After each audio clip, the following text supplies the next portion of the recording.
सद्गमय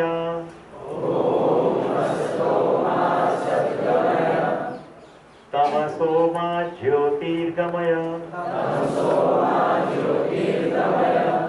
मृत्योर्मा अमृतं गमय असत्यो मा हेति प्रभु परम सत्ये तू लई जा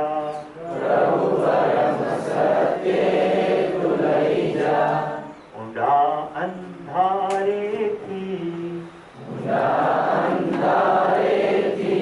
આગળનું તમે કહો પહેલી વાર સત્ય હોય તો પછી બીજી વાર સત્ય થોડું હોય ऊंडा अंधारे थी प्रभु परम तेजे तू लई जा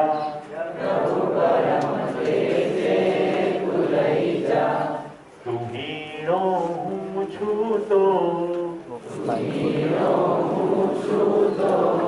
तुझ दर्शना दान दई जा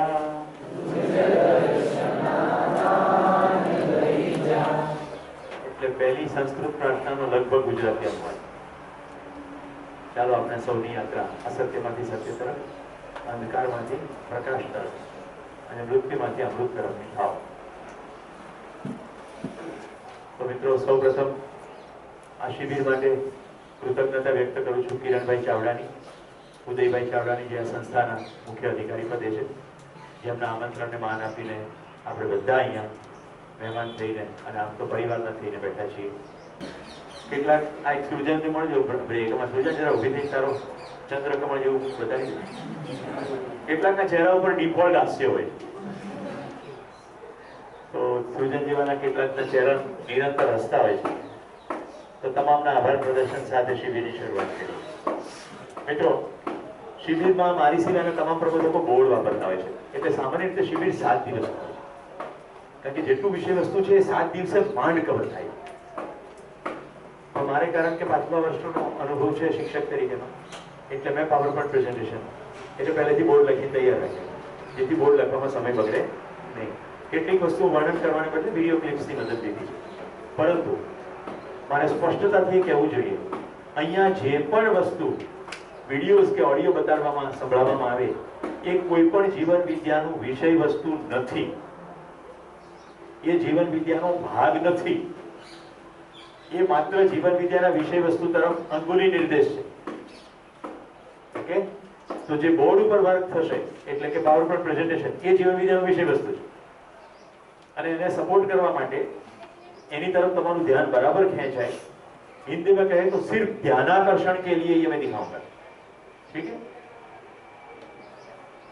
तो બધો જ આખો નાખો શિબિર માં ઘણું બધું છે, અને તમને એમ થાય કે કેટલુંક તેમણે બતાડ્યું જ નહીં. તો એનું પાછળ રહસ્ય ખાલી એટલું જ છે કે કેટલાક ત્રીજી વાર આવતા હોય, કેટલાક ચોથી વાર આવતા હોય, અને એવો પ્રશ્ન પૂછે કે એ વખતે બોર્ડ લખવું ન પડે. એટલે શિબિરની અંદર ઘણું બધું વિષય વસ્તુ એવું છે જે પરિચય શિબિરની અંદર બતાડવું નહીં. તો આ શિબિર શેનો છે? તો આ શિબિરનું નામ છે જીવન વિદ્યા પરિચય શિબિર. જીવન વિદ્યાનો પરિચય શિબિર છે. આ શિબિર પત્યા પછી તમે ભલે રૂઢ અર્થમાં એમ બોલતા હો કે હું જીવન વિદ્યા શિબિર કર્યો, પણ તમે જીવન વિદ્યા શિબિર કર્યો નથી, તમે જીવન વિદ્યાનો પરિચય શિબિર કરી રહ્યા છો. ઓકે? અથવા ચેતના વિકાસ મૂલ્ય શિક્ષણ. તો ચેતના એટલે શું? આ બધા શબ્દો તમારી પાસે જે જૂના અર્થો ધરાવે છે તેને વચ્ચે લાવશો નહીં. તો ચેતના શબ્દને આપણે વ્યાખ્યાયિત કરશું, વિકાસ શબ્દને પણ વ્યાખ્યાયિત કરશું, મૂલ્ય શબ્દને પણ વ્યાખ્યાયિત કરશું, અને શિક્ષણને પણ વ્યાખ્યાયિત કરશું. તો સમગ્ર જીવન વિદ્યા શિબિરમાં બધા જ શબ્દો વ્યાખ્યાયિત છે, આંગળી મૂકીને બતાવી શકાય કે એક્ઝેક્ટલી આવું છે, જેમાં કોઈ ગૂંચવાડો રહે નહીં. રાઈટ? તો તમે કોઈ પણ આધ્યાત્મિક સ્કૂલમાં ગયા હો તો ત્યાં ચેતનાનો કંઈક જુદો મિનિંગ છે. ચેતના વ્યાખ્યાયિત નથી સ્પષ્ટ રીતે. તો શું થાય કે એની આજુબાજુ જેટલું કન્વર્ઝેશન થાય એ તમે પેલા જૂની વ્યાખ્યામાં ચાલો તો મેળ પડે નહીં. માનવીય મૂલ્યો તો ખબર પડી જાય, એ હાથ પાડીએ છીએ, પણ માનવ ખબર ના પડે ત્યાં સુધી માનવીય મૂલ્ય ખબર પડે નહીં. તો માનવને પણ વ્યાખ્યાયિત કરશું, મૂલ્યને પણ વ્યાખ્યાયિત કરશું.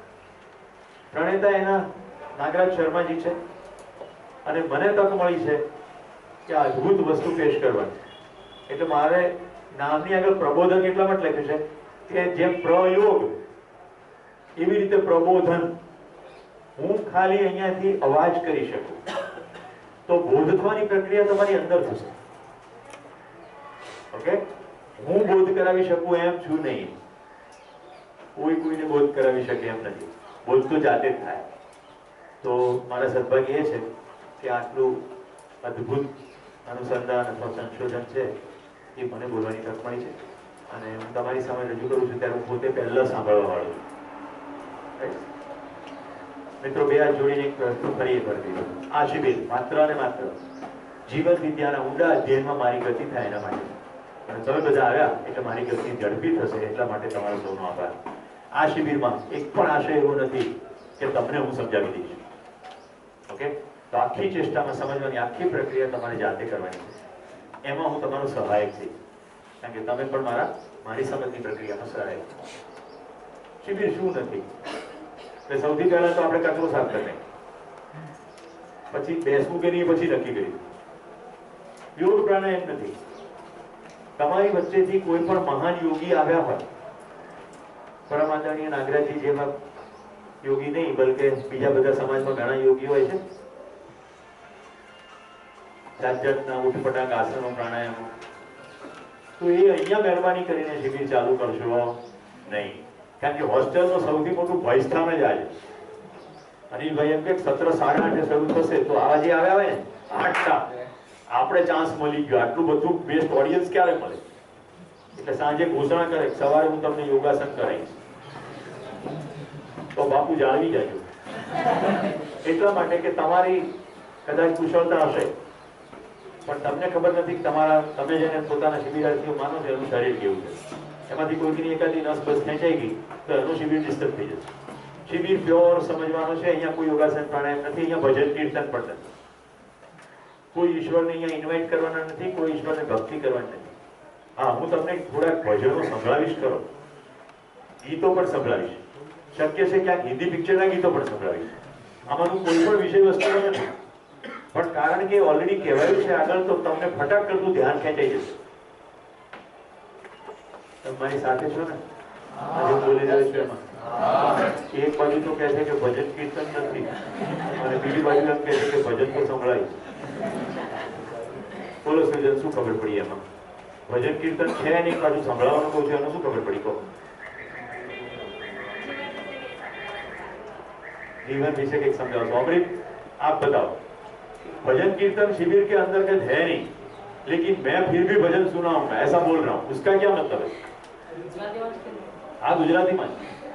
तो तने बराबर हाथों पड़ी जाए એટલે મેં વસ્તુ જે જીવન વિદ્યાની વસ્તુ છે વિષયની એને ઇંગિત કરવા માટે એના રિસ્પેક્ટિવમાં તમે કઈ ભજન કે કઈ બી કહેશો.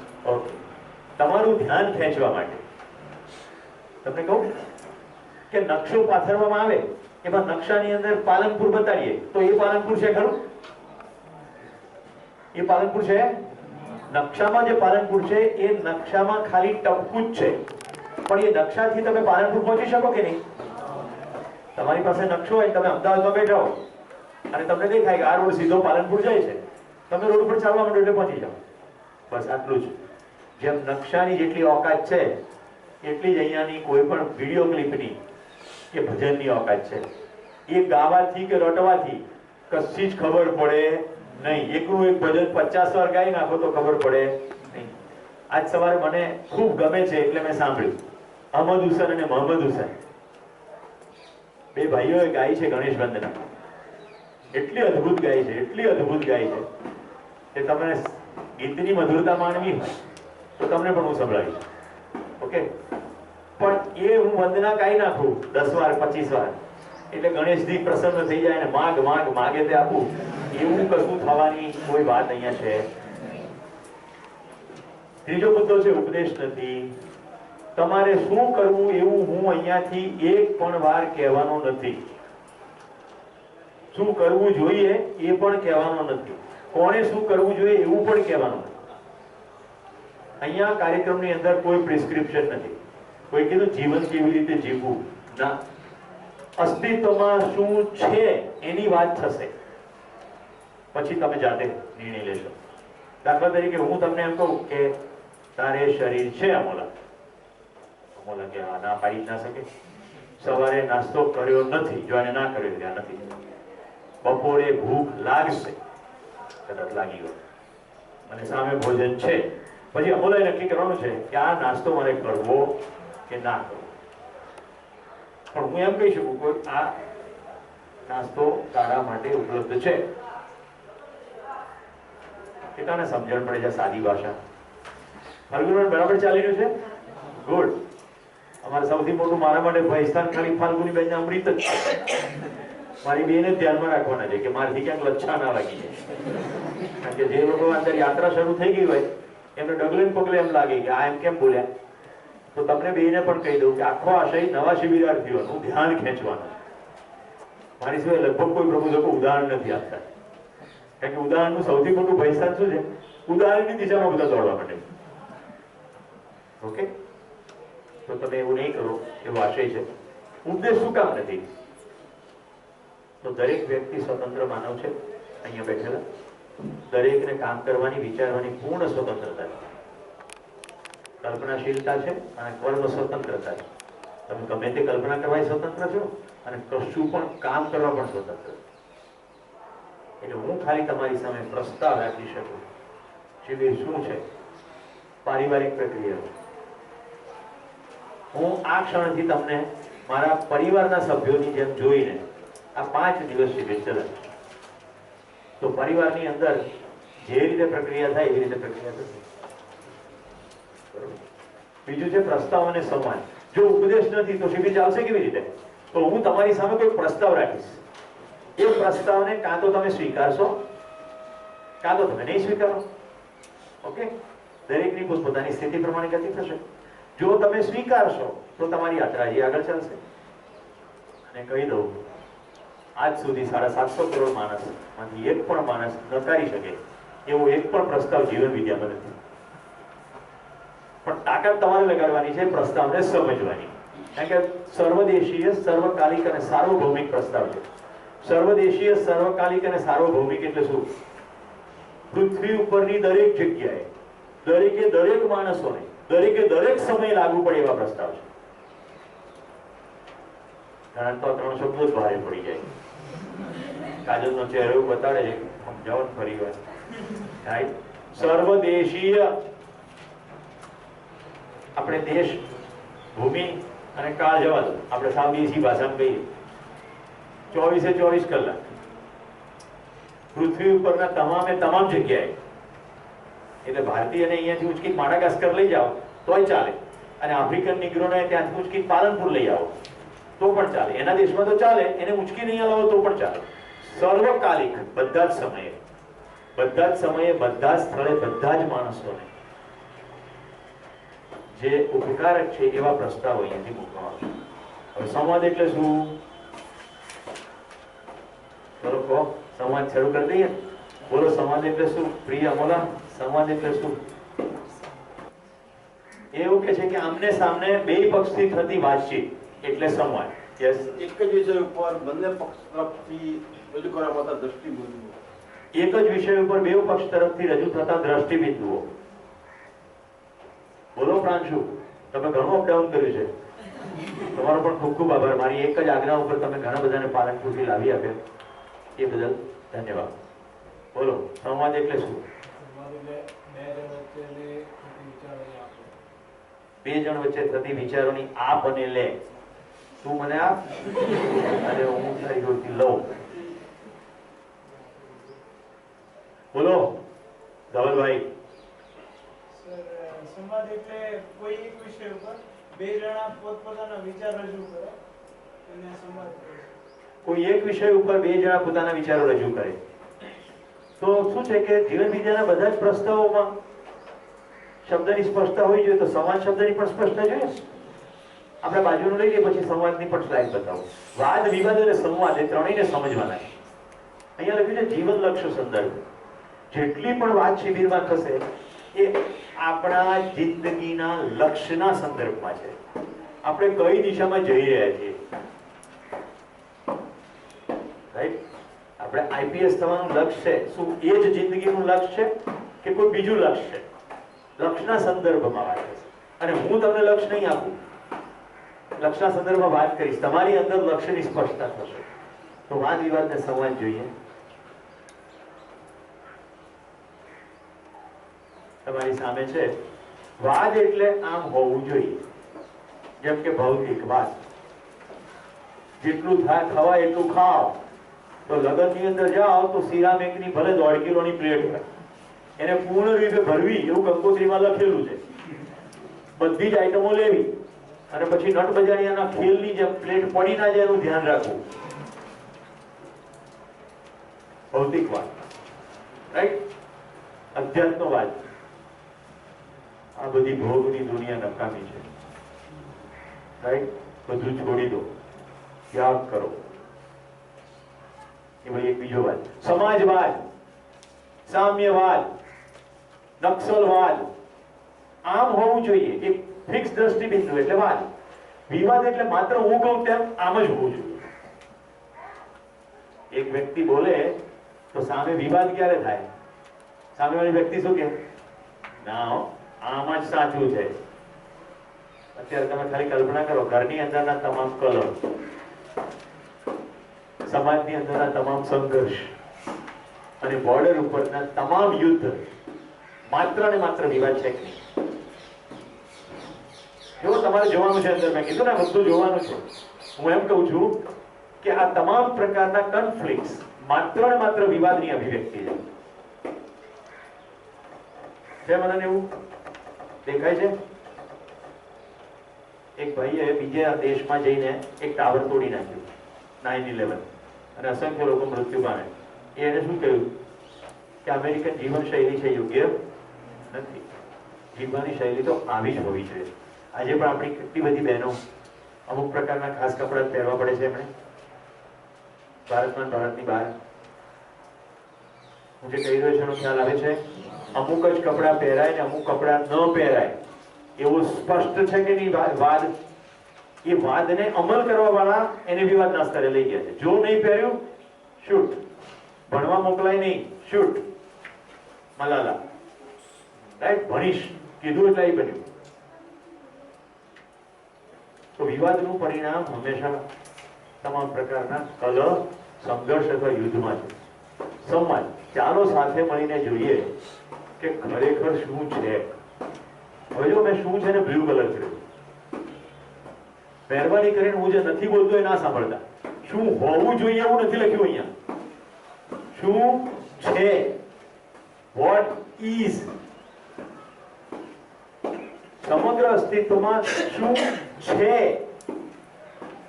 એની વાત આપણે ભેગા મળીને કરીએ તો સંવાદ. જો વિવાદ કરી જોઈએ, ખુરશી ઊંચી હોવી જોઈએ. અનિલભાઈ, આ લોકો મને 2 ગાદી આપી, ખુરશી ઊંચી ના હોવી જોઈએ? ગાદી થોડી મૂકવી પડે? તમારે આજે વહેલી સવારે 5 વાગે ખુરશી ખરીદવી ના જોઈએ? થઈ ગયો ને વિવાદ? એ તરત કહેશે કે તમે તેવું કીધું નતું, તમારે પહેલા ના કહેવું જોઈએ. તો હું એમ કહીશ કે બધું કહેવાનું થોડું હોય, સમજણ ના પડે. તો એ કહેશે કે અમે પરમાત્મા છીએ, બધું સમજી જઈએ. તો હું કહીશ હવે ભાઈ સામાન્ય ખુરશી જેવી વાતમાં આત્મા પરમાત્મા ક્યાં લાવો છો? તો કે ખુરશીની તો બધી મોકાણ છે, જો શું થઈ રહ્યું છે ઉપરમાં. એટલે થોડી વારમાં મેં હસી ચાપી નાખીશું. ખુરશી જતી રહેશે, વિવાદ જતો રહેશે, એક નવો વિવાદ ચાલુ થશે. કોને ચૂંટણીમાં શું કરવું જોઈએ? કેટલાને સંવાદ સ્પષ્ટ થાય છે. ગુડ. આપણે શિબિરમાં 5 દિવસ સંવાદ કરીએ. શું છે ની વાત. તો પ્રશ્ન તમે પૂછશો તો શું છે એમાંથી આવતો હશે. હું જવાબ આપીશ તો શું છે એમાંથી આવશે. શું હોવું જોઈએ એમાંથી આવશે નહીં. બારીઓ બંધ હોવી જોઈએ, રૂમમાં એસી હોવું જોઈએ. આ થાંભલા અહીંયા મૂકવાની શું જરૂર છે? એ અહીંથી બહાર કાઢી નાખવા જોઈએ. આ બધા ધારિયાઓની શું જરૂર છે? આ કોથળાઓ શું છે? બધા ચોકલેટો નાખવાની છે?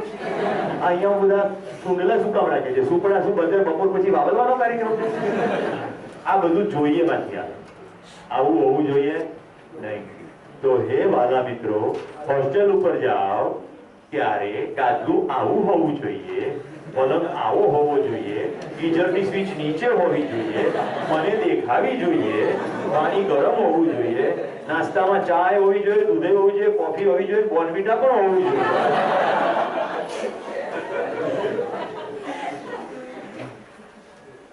પ્લાસ્ટિકની ખુરશીઓ એકલી થોડી ચાલે, એની ઉપર ગાદી હોવી જોઈએ.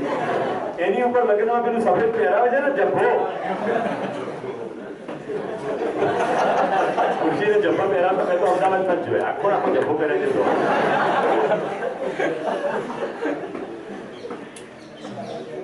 કેટલા મોજ પડી ગઈ.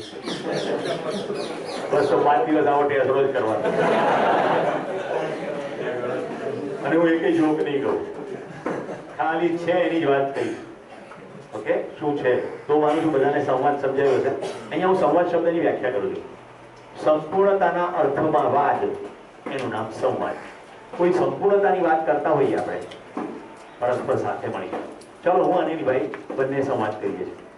અનિલભાઈ, આપણે જીવન વિદ્યાનો શિબિર ગોઠવ્યો છે, તો મને ડોક્ટરે એવી સલાહ આપી છે કે પડઘો ના પડે એવી જગ્યાએ હોલ કરવો રાખવો. તો કિરણભાઈ એવું કહ્યું કે આપણો 200 જે હોલ છે 1500, પણ એમાં તો પડઘો પડે છે એટલે એમાં નહીં પૂછે. તો અનિલભાઈ કે તો સારું, આપણી પાસે એક બીજો હોલ છે જેમાં સગવડો વધારે નથી પણ એમાં પડઘો નથી પડતો. આ હોલમાં આપણે ત્યાં બેઠા છીએ. આને કહેવાય સંવાદ. સંપૂર્ણતાના અર્થમાં. તો સંપૂર્ણતા શેની છે? શિબિર ચલાવવાના છે.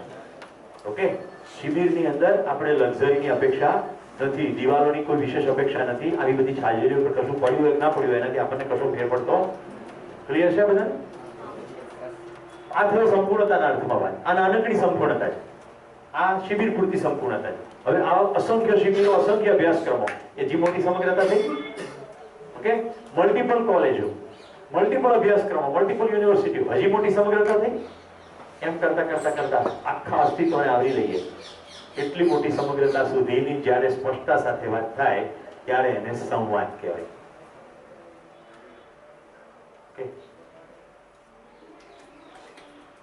સંવાદમાં વર્તમાનમાં શું છે તેની વાત કરીશું. કોઈએ કહ્યું છે વાક્ય પ્રમાણ, તેથી નહીં. કોઈ શાસ્ત્રમાં લખ્યું છે તેથી નહીં, કોઈ પ્રયોગથી દેખાય છે તેથી નહીં. હવે તમને અત્યાર સુધી જે પણ દેશમાં વિદેશમાં ઋષિઓ મનીષીઓ થયા, જેમણે પોતાને સમજવાનો, જગતને સમજવાનો ખૂબ પ્રયત્ન કર્યો, એ તમામ પ્રત્યેના પૂર્ણ આદર સાથે આ પ્રસ્તાવ આવી રહ્યો છે. પણ મુદ્દો એટલો છે કે પહેલા કહેવાઈ ગયું છે એટલે એને સાચું માની લેવું, એવું આપણે અહીંયા કરતા નથી. કોઈક વાક્ય કહ્યું છે, મહાવાક્ય છે, બ્રહ્મ વાક્ય છે, વેદ વાક્ય છે એટલે માનવું જોઈએ એવી અહીંયા વાત થશે નહીં. વાક્ય પ્રમાણ નહીં. કોઈ જીવંત ગુરુ છે, કોઈ જીવંત સાધુ છે કે કોઈ મહાન માણસ, તમે જેને ગણો છો એવું કોઈ વ્યક્તિ છે, એને કીધું છે એ તો બરાબર જ હોય ને. તો વ્યક્તિ દ્વારા બોલાવ્યું છે એટલે પણ નહીં. ઓકે, તો કોઈ ખાસ બુકમાંથી લીધેલું કે કોઈ વ્યક્તિ દ્વારા બોલાયેલું વાક્ય પ્રમાણ નથી, કોઈ ટિપિકલ શાસ્ત્ર પ્રમાણ નથી. એટલે જીવન વિદ્યા પરિચય શિબિરની અંદર આ હિન્દુ ધર્મ કે સનાતન ધર્મ કે ભારતની વાત થઈ રહી નથી. અહીંયા માનવની વાત થઈ રહી છે. પૃથ્વી ઉપર જેટલા માનવો છે એની વાત થઈ રહી છે. એટલે તો સર્વદેશીય થાય. તમે કોકના પણ માનતો એક ભગવાનમાં બહુ શ્રદ્ધા છે તો એ સર્વદેશીય છે ખરું? તમને છે પણ આફ્રિકામાં જાઓ તમે કહો કે ડુ યુ નો નામ, કે હું કે એને ખબર નથી. જેમ મારું બગડ્યું એમ તમારું ના બગડે એવું કરીએ. રિદ્ધિબેનના બેનપણીનો ફોન છે, ગીતાબેન, એમને કહેજો તમને અત્યારે ફોન કરવાની કમત શું છે? તો વાક્ય પ્રમાણ નહીં, શાસ્ત્ર પ્રમાણ નહીં. હવે આ બહુ ઇન્ટરેસ્ટિંગ છે. જેમાં અહીંયા બીએસસી ની વિદ્યાર્થીનીઓ બેઠી છે, તે અમોલાબેન જેવા મેડિસિનના વિદ્યાર્થીઓ, કોઈ પ્રયોગથી જે દેખાય છે તેથી પણ નહીં. જો મેડિસિનનો લગભગ આખો અભ્યાસ જીવંત શરીરનો અભ્યાસ નથી, મૃત શરીરનો અભ્યાસ છે. અને ટ્રીટમેન્ટ જીવંત શરીરની થાય છે. આજ સુધી મેં ક્યાંય એવું વાંચ્યું નથી કે કોઈ વ્યક્તિ એમ કે કઈ વાંધો નહીં અમોલા સર્જરી કર, જોઉં છું અને તું બી જો કે આંતરડું કેવી રીતે કામ કરે છે.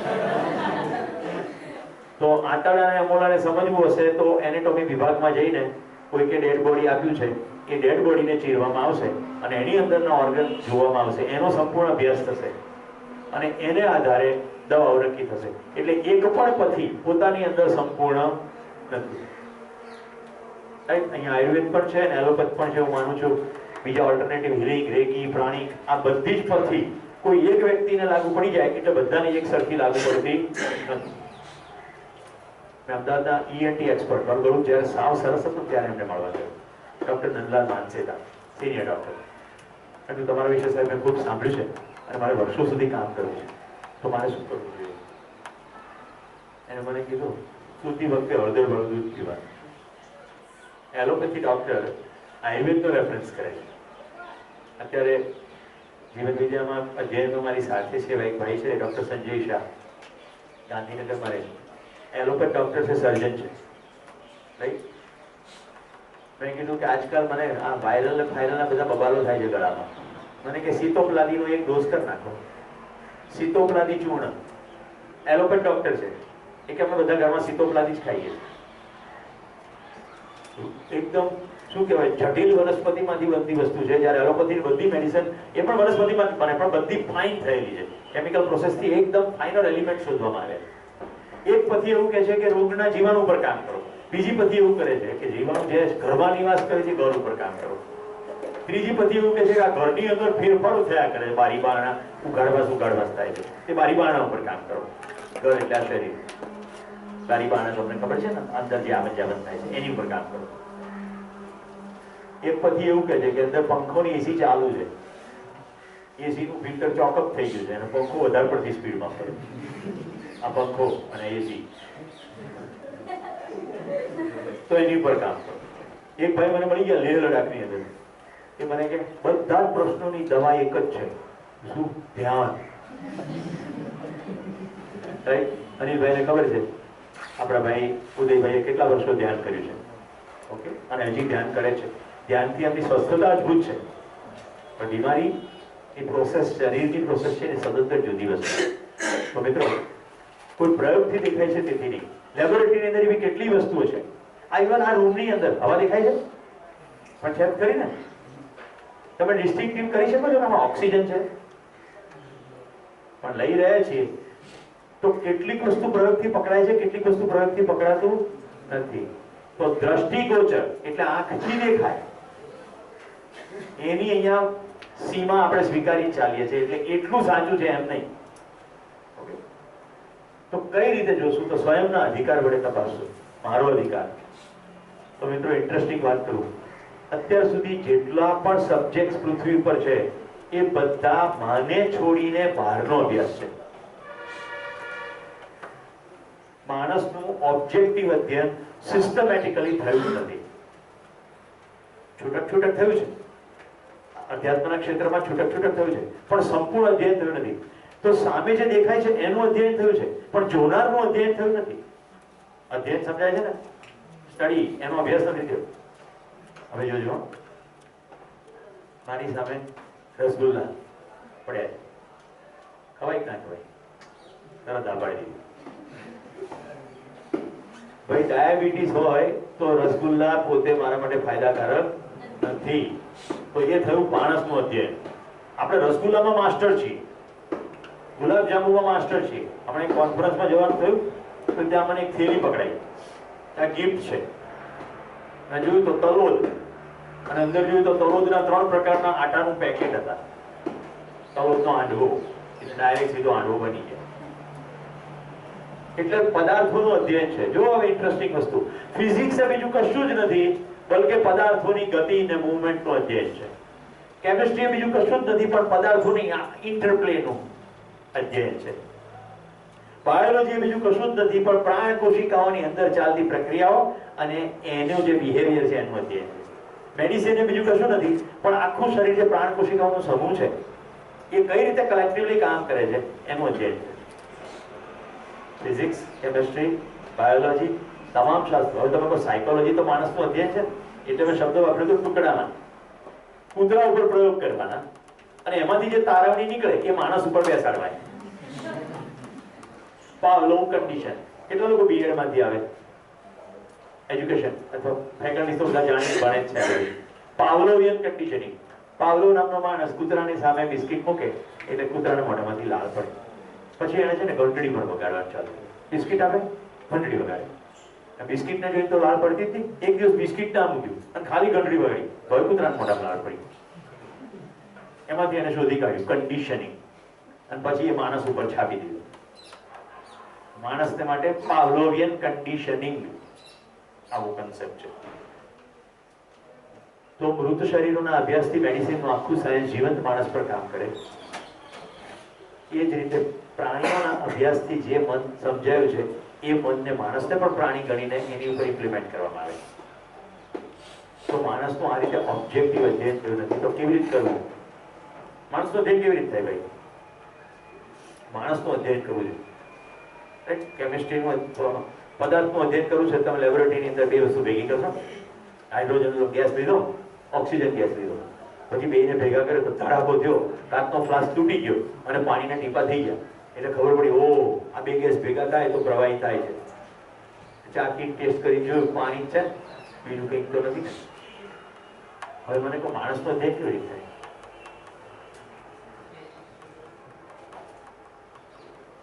જેને નાક પર બેન છે તે બેન નિર્જા ને બોલો.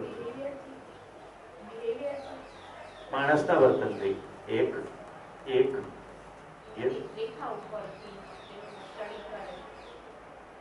એના ફેશિયલ એક્સપ્રેશન કે બોડી લેંગ્વેજ દેખાવથી એટલે એ પણ બિહેવિયર જ થયું. બીજું એની સાથે રહીને એની વાતચીત પરથી. તો એવું કહી શકાય ખરું કે ખાલી કોઈક વાતચીત કરીએ અથવા સાંભળીએ કે રેકોર્ડ કરીએ એનાથી માણસ સમજાઈ જાય એવું થાય ખરું? ખાલી વાતચીતથી નહીં થાય. ખાલી દેખાવથી થાય ના થાય. ખાલી બિહેવિયરથી થાય, થોડું બિહેવિયર. કોઈકે કીધું સાથે રહેવું, તો શું તમે સંસારના તમામ માણસો સાથે રહી શકશો ખરા? તો સર્વદેશીય, સર્વકાલિક, સર્વભૌમિક જ્યારે કહું છું, બધા માણસોને લાગુ પડે એવી વાત કરું છું, તો માણસનો અધ્યયન કેવી રીતે કરવા? બોલો ફાલ્ગુનીબેન, માણસનો અધ્યયન કેવી રીતે કરવા? टेंशन नहीं लेने का क्या? पहली कुर्सी पे बैठ के शिक्षक की छाती पे सब नहीं जाता. पहला सेशन ની અંદર આટલું બધું ચહેરા પર ટેન્શન નહીં જશે એ રીતે એમ ન ચાલે. પ્રશ્ન પૂછવાની છૂટ છે તો મેં કીધું ને ગમે ત્યારે આપણો આખો કાર્યક્રમ સંવાદનો જ છે. બોલો અમરીત, इंसान का अध्ययन कैसे होगा? હા, તમે માણસ છો કે નહીં? તો પડોશીનું બિહેવિયર ક્યાં જોવાની જરૂર છે? પોતાનું જોવાની જરૂર છે. પોતાની સાથે સતત રહીએ છે. પોતાની અંદર શું ચાલી રહ્યું છે, પોતાની બહાર અભિવ્યક્ત શું થઈ રહ્યું છે, 24 કલાક શું થઈ રહ્યું છે, અંદર શું ચાલી રહ્યું છે, બહાર અભિવ્યક્ત શું થઈ રહ્યું છે, અંદર શું ચાલી રહ્યું છે, બહાર અભિવ્યક્ત શું થઈ રહ્યું છે, બોલાય શું રહ્યું છે અને કરાય શું રહ્યું છે. બોલે છે આઈ લવ યુ અને કરવામાં તો હેઠના પણ ઘન છે. બોલાઈ રહ્યું છે આઈ કેર ફોર યુ, રાઈટ? અને ખાવા બેસે ત્યારે એક રોટલી વધારતી તો છે નહીં.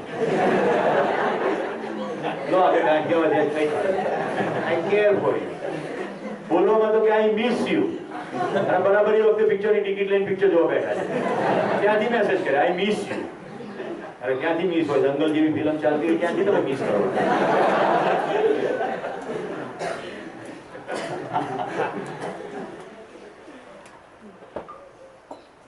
બહુ સરસ અમરીતે જવાબ આપ્યો આપણને.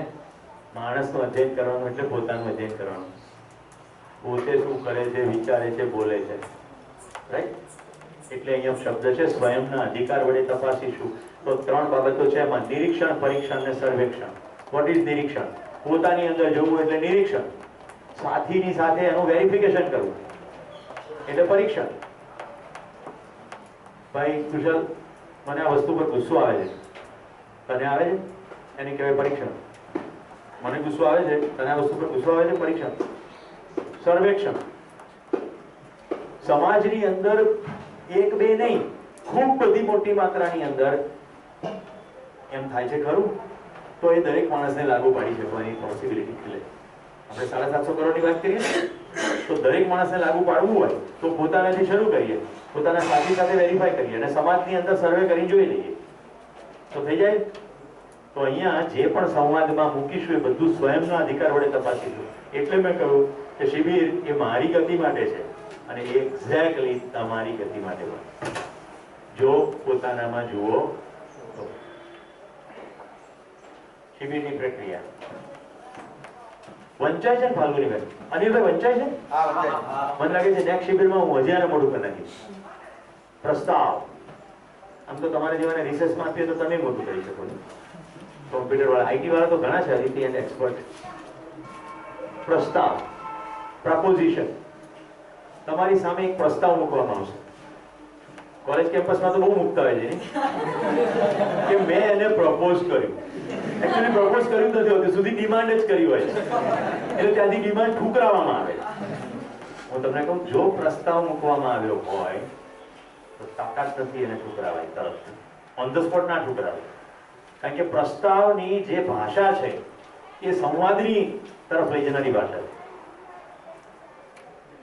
રાઈટ? દાખલા તરીકે હું રાજવીને એવું કહું કે રાજવી, તું મને આજે બપોરે ભોજનમાં પૂરી પીરસીશ?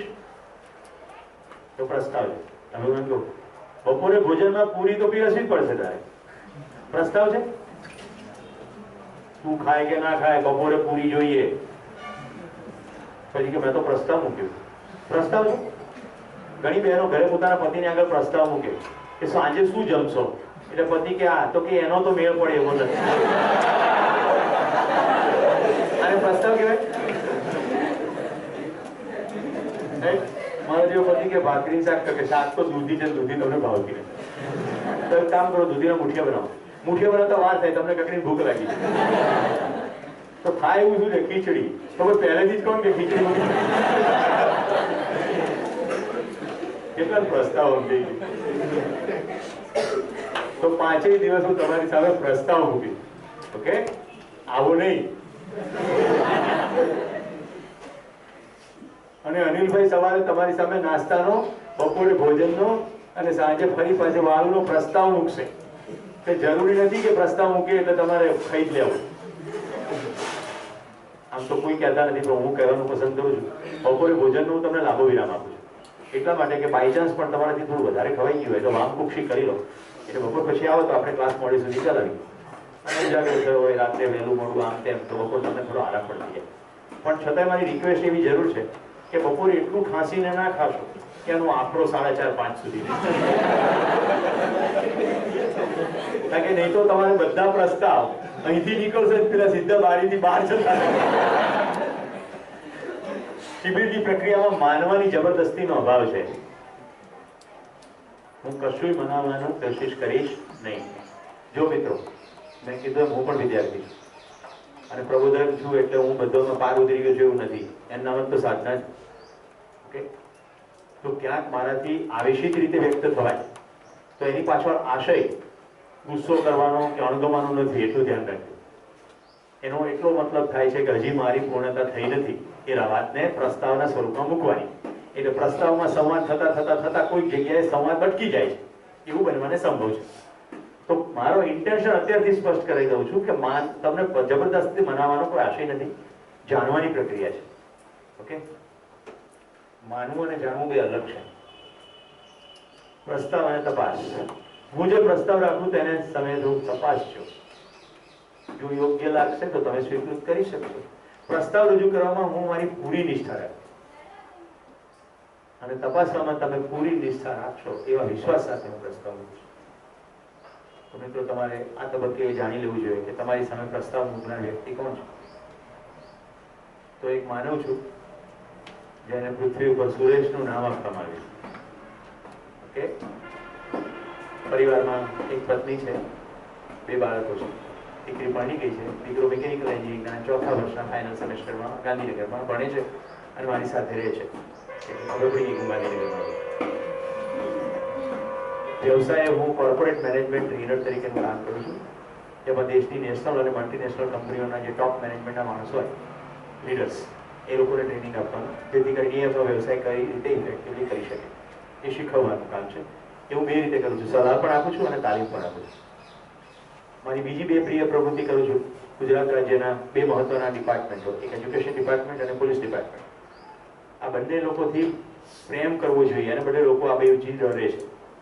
શિક્ષકથી માણસો ડરે છે પોતાનું બાળક જે શાળા મૂક્યું હોય ને એ શિક્ષક સાથે કોઈ વાલી ઝઘડો કરે ને ઊંચા અવાજે બોલે પણ નહીં, કારણ કે એને એમ લાગે છે કે મારા બાળકને અન્યાય થશે અને પોલીસના તો લફડામાં જ કોણ પડે એવું બોલે, એટલે પોલીસથી ડરે છે. તો આ બંને ડિપાર્ટમેન્ટ માટે હું સેવાનું કામ કરું છું, એટલે તાલીમ આપીને એ વધારે સારી રીતે કેમ કામ કરી શકે અને આપણા દેશના યુવાનો કેમ કરીને પોતાની જાતને ઓળખે અને પ્રસન્નતાપૂર્વક સારી રીતે જિંદગી જીવે એવા હું લીડરશિપના પ્રોગ્રામ કરું, જેનું નામ છે સર્વનેતૃત્વ. એ કાર્યક્રમમાં 8થી કેટલાક વિદ્યાર્થીઓ આવ્યા છે. એની પાછળનો આશય એવો છે કે લીડરશિપમાં પહેલા જ પોતાને લીડ કરો, પછી બીજાને લીડ કરો. તો પોતાની જે નિસ્બતો છે એમાં કંઈક કામ કરો તો પોતાની લીડરશિપ શરૂ થાય. એ લીડરશિપ કરતા કરતા બીજાને લીડ કરવાનું શરૂ થઈ જાય અને એમ કરતા કરતા તમે સમય જતા એક સારા નેતા તરીકે બહાર આવો. તો એવા કાર્યક્રમો આ મારી પ્રવૃત્તિ છે. ગાવું ગમે છે, ગાવું ગીતો સાંભળવા પણ ગમે છે, નાચવું પણ ગમે છે, કોઈને નાચતા જોવા પણ ગમે છે. દીકરી મારી ભરતનાટ્યમ ડાન્સર થઈ છે, એટલે 10 વર્ષ સુધી મેં એને સતત નૃત્યની સાધના કરતી જોઈ છે. પ્રકૃતિનો મારો પ્રેમ છે, પક્ષી દર્શનની મારો ખાસ વિશેષ શોખ છે. એટલે આ કેમ્પસમાં આવું એટલે તો મારે બલ્લે બલ્લે પેસડા, એટલે અંદર હોય એની કરતાં વધારે બહાર હોઉં છું. એટલું જ નહીં, હું દિવસે તો આ કેમ્પસમાં રખડતો હોઉં છું, હું રાત્રે આંટા મારું છું, કારણ કે નોક્ટર્નલ બર્ડ્સ હોય છે, રાત્રિમાં પ્રવૃત્ત થતા પક્ષીઓ હોય છે અને એ પક્ષીઓ જોવા, એમને સાંભળવા, ખાસ કરીને ગોરખામલાઓ પર અનિલભાઈ સાંજના સમયે 2-3 ચીમરીઓ આવી જાય છે અને ઉદયભાઈની સાથે કે કિરણભાઈ સાથે બેઠા બેઠા હિંચકે મારું બિલકુલ રાહ હોય સાંજ હોય તો હવે ચીમરીઓ હમણાં આવશે. તો ત્યાં કયા પક્ષીઓ, કેટલીક જગ્યા કેમ્પસમાં વારંવાર જવાનું થાય ત્યાં કયા પક્ષીઓ છે, તો આવો શોખ છે. નદી, પર્વત, નાળા આ બધું ગમે છે રખડવું. એટલે વર્ષમાં 5-6 વાર આબુ, અંબાજી, રતનમાળ, પંચમહાલ આવા બધા જુદા જુદા જંગલોમાં રખડું અને એક વર્ષમાં રખડું. એટલે રાજુ, પૂનમ, અમોલા આવા બધા લોકોને રખડાવી ચૂક્યું. વર્ષમાં એકવાર હિમાલયમાં રખડું. એટલે રખડવાનો એક ભાગ અને રખડાવવાનો પણ. તો આ મારી ભૂમિકા છે. બેકગ્રાઉન્ડ જીવન વિદ્યાના પ્રબોધનની પ્રક્રિયા સંપૂર્ણ મારી ખુશાલીની અભિવ્યક્તિ છે. તો અહીંયાથી પ્રસ્તાવ મૂકનાર વ્યક્તિ કોર્પોરેટ મેનેજમેન્ટ ટ્રેનર નથી, કોઈ પ્રકારનો શિક્ષક પણ નથી, પણ કારણ કે જીવન વિદ્યાનો વિદ્યાર્થી છું અને મને એની અંદર ખૂબ ખુશી મળી છે, તો મારા માનવ બંધુઓને કેમ નહીં વહેંચવી એ આશયથી તમારી વચ્ચે ઉભો છે. એટલે પાછળના બેકગ્રાઉન્ડનો કોઈ અહીંયા મિનિંગ નથી. જે લોકો મને ક્લાસમાં ઓપરેટ થતો જોયો છે, તમે 5 દિવસ મને સદંતર જુદી રીતે ઓપરેટ થતો જોશો, કારણ કે એ સ્કિલનો કાર્યક્રમ છે, શીખવાનો કાર્યક્રમ છે, આ સમજવાનો કાર્યક્રમ છે. સ્કિલ છે સર્વદેશી હોતી નથી. તમારું લેપટોપ અંબાજીના જંગલમાં કામ કરવાનું નથી, કારણ કે ત્યાં પાવર સપ્લાય પણ નથી અને ઇન્ટરનેટ કનેક્ટિવિટી પણ નથી. ત્યાં તમને ગુજરાતી બોલતા આવડતું હશે, તમારું કામ થશે. ઓકે, એટલે જે સ્કિલ છે એ સર્વદેશીય, સર્વકાલિક, સર્વભૌમિક નથી. મને સ્કીઇંગ આવડે છે બરફ પર લસરતા, પણ હું અમદાવાદમાં મારા માટે નકામું છે, કારણ કે અમદાવાદમાં કોઈ બરફનો પહાડ નથી. તો હું જે શીખું છું, જેમાંથી મને પૈસા મળે છે, એ બધા સ્કિલના એરિયા છે. ઓકે, સ્કિલ શીખું છું. અહીંયા જે હું સમજાવું છું કુદરતની દેણ છે, અને સમજાવવાના પૈસા લેવાના હોય નહીં, એટલે હું મારું જાતે ભાડું ખર્ચીને આવું છું અને ભાડું ખર્ચીને જાઉં છું. જીવન વિદ્યાના કોઈ પણ પ્રબોધક મારી જેમ ફીસ લેતા નથી. તો આ છે મારી નિષ્ઠાની અભિવ્યક્તિ. મિત્રો, મારી યાત્રા કરી ચૂક્યો છું 4 વર્ષથી જીવન વિદ્યાના પરિચયમાં, એટલે 2011થી હવે પ્રિસાઇઝલી તમે જાણવા માંગો છો. હવે તો 2017 શરૂ થઈ, એટલે હવે 5 કહેવું જોઈએ. તો 5 વર્ષથી આ પ્રક્રિયામાં છું. હવે આપણે જાણવાની પ્રક્રિયાની અંદર ડિટેલમાં જઈએ. તો સ્વયંમાં નિરીક્ષણ કરવું પહેલું. તો અહીંયાથી જે પણ પ્રસ્તાવ આવે એનો અંદર પડઘો શું પડે છે. તારું નામ સૃજન કેમ પડ્યું?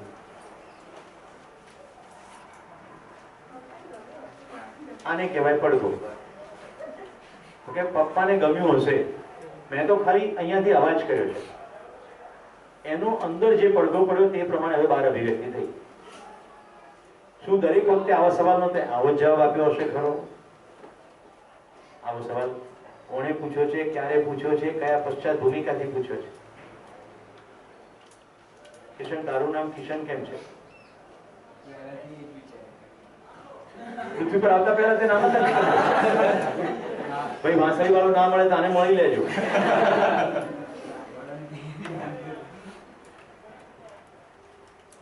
રાજવી, તારું નામ રાજવી કેમ છે?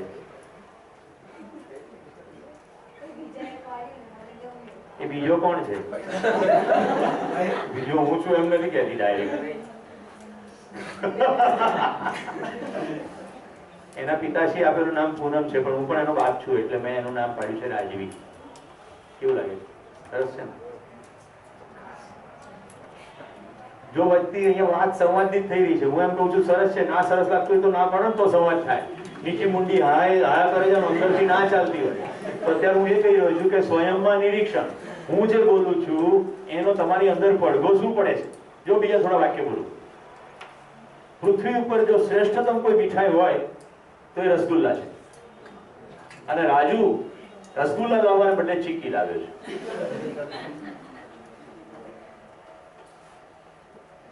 તમારે જોવાનું છે પડઘા શું પડે છે. મને શું ખબર તમારી અંદર શું પડઘા પડે?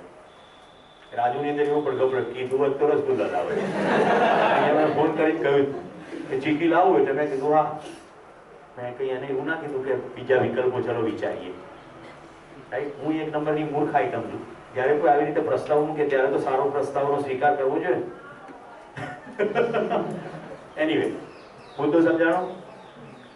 તો આમાંથી જેને મીઠાઈની દુકાન હશે એ જરા જુદી રીતે વિચારશે. એમ રસગુલ્લા મોસ્ટ સાયન્ટિફિક મીઠાઈ છે? જો હું મારું સાયન્સ સમજાવું. હું જ્યારે કંઈ પણ બોલું ત્યારે તમારે તમારી અંદર નિરીક્ષણ કરવાનું છે. રસગુલ્લા અને ગુલાબજાંબુમાં રસગુલ્લા મારા માટે વધારે ઉપકારક મીઠાઈ છે, કારણ કે એની અંદરનું સ્વીટનેસનું લેવલ હું કંટ્રોલ કરી શકું. હું ગુલાબજાંબુને દબાવું છું તોય ગુલાબજાંબુ તો ગળ્યું ગળ્યું રહે છે, મૂળ કે ચૂંદો થઈ જાય. જ્યારે રસગુલ્લું દબાવે પછી પાછું રસગુલ્લાનું ફોર્મ પકડી રાખે છે અને જેમ દબાવો એ પ્રમાણે રસ નીકળે છે. બરાબર કચી દબાવો તો એની અંદરથી બધું મીઠાશ નીકળી જાય. હું ગુલાબજાંબુ 3, 4, 5 ખાઈ શકું, રસગુલ્લા 20 ખાઈ શકું, કારણ કે સ્ક્વીઝ કરી શકું. નંબર 2, મને શુગર જોઈએ છે, મને ફેટ નથી જોઈતી. ગુલાબજાંબુને તળવામાં આવે છે એટલે એની અંદર ફેટ હોય છે. સાયન્સ પૂરું.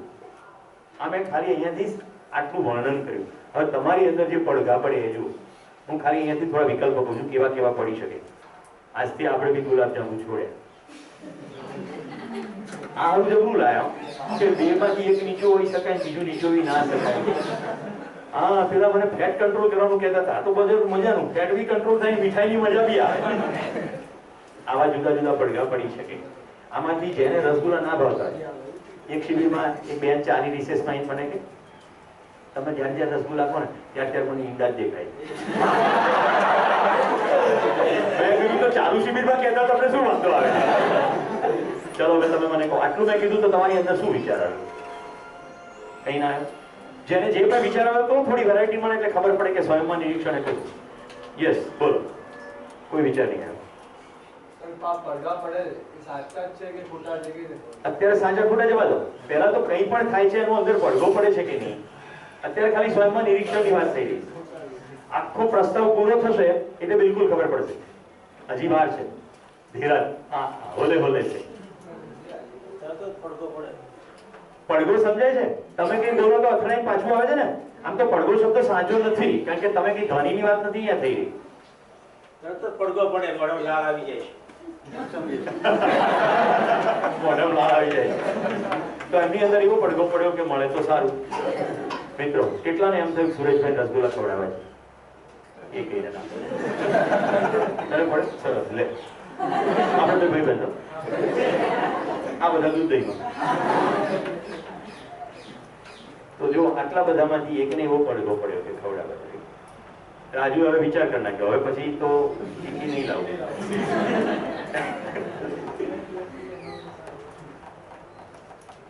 કેટલાકની અંદર એવો પણ પડઘો પડે. આજે જૂના શિબિર રાખ્યો છે, ખાવાની જ વાત. હવે હું વારંવાર એની પર આવવાનો છું, એટલે કમસે કમ શિબિર પર ત્યાં સુધી ખબર પડી જાય કે પૃથ્વી પર આપણું એજન્ડા ખાવાનું નથી. ખાવાનું છે પણ ખાવાનું એકમાત્ર એજન્ડા. તો મિત્રો, પડઘો એટલે સામેથી કંઈ પણ અવાજ આવે, કોઈ પણ દ્રશ્ય દેખાય, કોઈ પણ ઘટના ઘટે ત્યારે આપણી અંદર શું થાય છે એ જો જોઈએ તો ઘટનાથી આપણે ઓબ્જેક્ટિવલી પોતાનું અધ્યયન કરી રહ્યા છીએ, ઘટનાથી સ્વતંત્ર થઈને, ઘટનાની અંદર ઘૂસી ગયા વગર. ખ્યાલ આવે છે? એક પ્રસંગ કહું છું. સમુદ્રકૃષ્ણ નામની અમદાવાદની એકેડેમીમાં એક શિબિર થયો.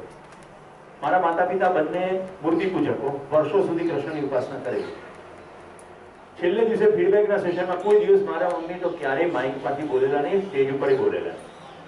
એમણે ફીડબેક આપ્યો રડતા રડતા કે હું અહીંયા સંકલ્પ કરું છું કે આ શરીર તો જેટલું જીવતા દરમિયાન ઘસાયું તો ઘસાયું, તો મર્યા પછી પણ કોઈકને કામ લાગે. ત્યારે સંપૂર્ણ તંદુરસ્ત હતા અને 50ની રસોઈ બનાવી નાખી એટલા સક્ષમ હતા કે હું મારા શરીરનું દાન કરી દઈશ. પાછલા વર્ષે 1 જુલાઈ એમનું અવસાન થયું. એના બહુ પહેલા એમણે રેકોર્ડ કર્યો અવાજ, જાતે દેહદાનનું ફોર્મ ભરી નાખ્યું અને અમે એમનું દેહદાન કર્યું. આટલું તો લગભગ ઘણા પણ કરતા હોય છે દેહદાન. પણ એમણે એમ કહ્યું કે તમે બધા લોકો પીઝા બહુ એન્જોય કરો, કારણ કે મારી 2 બહેનો અમેરિકા રહે છે. એ લોકો આવે તો એવું કયું વ્યંજન, હું પણ ભણ્યો છું વિદેશમાં, કે એવું કયું વ્યંજન જે શાકાહારી હોય અને ટેસ્ટનો મજા આવે, તો પીઝા એક કોમન જવાબ આવે. એટલે અમે બધા ભેગા થઈએ ત્યારે પણ પીઝા ખાવા જઈએ બહાર કે ઘરે બને. મારા ગયા પછી બધા ભેગા મળીને પીઝા ખાશો, કોઈ બેસવું રાખશો નહીં, તમે આનંદ કરશો, એમાં જ મારી ખુશી છે. તો લિટરલી અમે દેહદાન કરીને આવ્યા, સાંજે તો પડોશમાંથી ખીચડી આવી ગઈ હતી, બીજે દિવસે બધા પરિવાર પીઝા હટ ગયા અને પીઝા ખાધા. કોઈ પ્રકારનો શોક સંદેશો કોઈને કીધો જ નહીં, મધર ગયા. એટલે અમારા ઘરમાં કદી શોકનું વાતાવરણ જ ના થયું. આ અમે જયારે બીજાની સાથે શેર કર્યું ત્યાર પછી 11 દેહદાન થયા, જે અમારી કોમ્યુનિટીના નહોતા, ખાલી કોઈ પરિચિત. તો હવે મને પૂછે દેહદાનનું ફોર્મ છે, એટલે મારા મોબાઈલની અંદર દેહદાનના ફોર્મ તૈયાર. હમણાં મારા પત્નીના મામા ગુજરી ગયા, તો અમે એમની ખબર જોવા ગયા હતા. એના દીકરાઓને બતાવી કે સારું થયું સુરેશકુમાર તમે આવ્યા, મારે દેહદાન કરવું છે પણ આ કોઈ માનતા નથી અને તમે તમારા બાનું દેહદાન કર્યું, ઉમદા કામ કર્યું છે, એટલે છોકરાઓને કે તમે બહાર જાઓ. એ બધાને બહાર કાઢી મૂકે કે તમારી પાસે ફોર્મ છે. તમને મારા પત્ની કહી રાખ્યું તો ખરું, ઘરમાં આવી વાતો ચાલે છે. હું પ્રિન્ટ આઉટ લઈ ગયો. એમણે બાનું બંધ કરાવી દીધું, જાતે ફોર્મ ભર્યું, મને કે મારો વિડીયો ઉતાર લે. એમનો વિડીયો ઉતારી લીધો, રેકોર્ડ કર્યો અવાજ, અને પછી ઘરમાં છોકરાઓને કીધું જો મેં દેહદાન કરી દીધું છે, આ સાક્ષી છે, મારી સહી પણ એમાં લઈ લીધી, આ વિડીયો છે. હવે મારે ગયા પછી કોઈ બવાલ કરવાનું નથી, શરીર આપી દેવાનું. અને એ ફોર્મ ભરીને 5મા દિવસે એમણે શરીર છોડી દીધું. અત્યંત પ્રસન્નતાપૂર્વક શરીર પણ છોડ્યું અને દાન પણ કર્યું. હું પડઘાની વાત કરી રહ્યો છું, હું મારા ઘરની સ્ટોરી નથી કહી રહ્યો. યસ, આ તમે જે દેહદાનની વાત કરી, અત્યાર સુધી હું પણ એવું માનતો હતો કે દેહદાન બરોબર છે, પણ છેલ્લા 3-4 લોકો મારા એવા થયા કે દેહદાન, એક મારા મિત્રનો શોપ મૂકવા ગયો સિવિલમાં, તો આપણે જે રીતે લોકરમાં ખાના હોય છે એ ખાનામાં બધા શોપ પડ્યા હતા. હમણાં ભાઈની શોપ લઈને ગયા તો બધા ખાના ફૂલ હતા, તો કે તમે આ ખાના ઉપર મૂકી દો. મૂકી દીધું. એ સબ કોનું છે, સ્ત્રીનું છે, પુરુષનું છે, કયા ધર્મનું છે એ પણ ખબર નથી, મૂકી નાખ્યું. એક બીજો મારો ભત્રીજો એક જ પ્રસંગ લઈએ. ના મુદ્દો જુદો છે, આપણી યાત્રા બદલાઈ જશે. ઉભા રહો. ઓકે, આપણે દેહદાન કરવું જોઈએ કે નહીં કરવું જોઈએ એની વાત જ નથી કરી રહ્યા. આપણે એ કહી રહ્યા છીએ કે એક કોમ્યુનિકેશન નીકળ્યું મોઢામાંથી, પછી શું શું પડઘાઓ પડ્યા. અત્યારે તમારી અંદર આ પડઘો પડ્યો, બસ પડઘાથી જાગૃત થઈ જાઓ. કારણ કે શું કરવું જોઈએ એવું તો અહીંયા કહેવાય રહ્યું નથી. મેં એવું બિલકુલ એક પણ વાર કહ્યું નથી કે દેહદાન કરવું જોઈએ. મેં ખાલી એટલું કીધું કે જીવન વિદ્યાના શિબિરમાં મારા મમ્મી આવું બોલ્યા, ત્યાર પછી એમણે આવું કર્યું, ત્યાર પછી મારા પત્નીના મામાએ આવું કર્યું. તો કમ્યુનિકેશન આવે, ચિત્ર આવે, ઘટના ઘટે તો અંદરથી શું થાય છે, પછી એ યોગ્ય છે કે અયોગ્ય છે પછી વાત છે. અત્યારે તમે કોઈ પણ પ્રસંગ કહેશો એ દેહદાનના સંદર્ભમાં જ કહેશો, જ્યારે કે અહીંયા મુદ્દો દેહદાનનો થઈ રહ્યો નથી. એટલે પહેલા મેં તમને રસગુલ્લાની વાત કરી, હવે બીજી દેહદાનની વાત કરી, હવે ત્રીજી વાત કરું છું. ઉત્તર પ્રદેશની ચૂંટણીમાં ભાજપની અત્યંત ખરાબ રીતે હાર થનારી છે એવા રિપોર્ટ મને ત્યાંના ચૂંટણી કમિશનર દ્વારા ગઈકાલે સાંજે મળ્યા.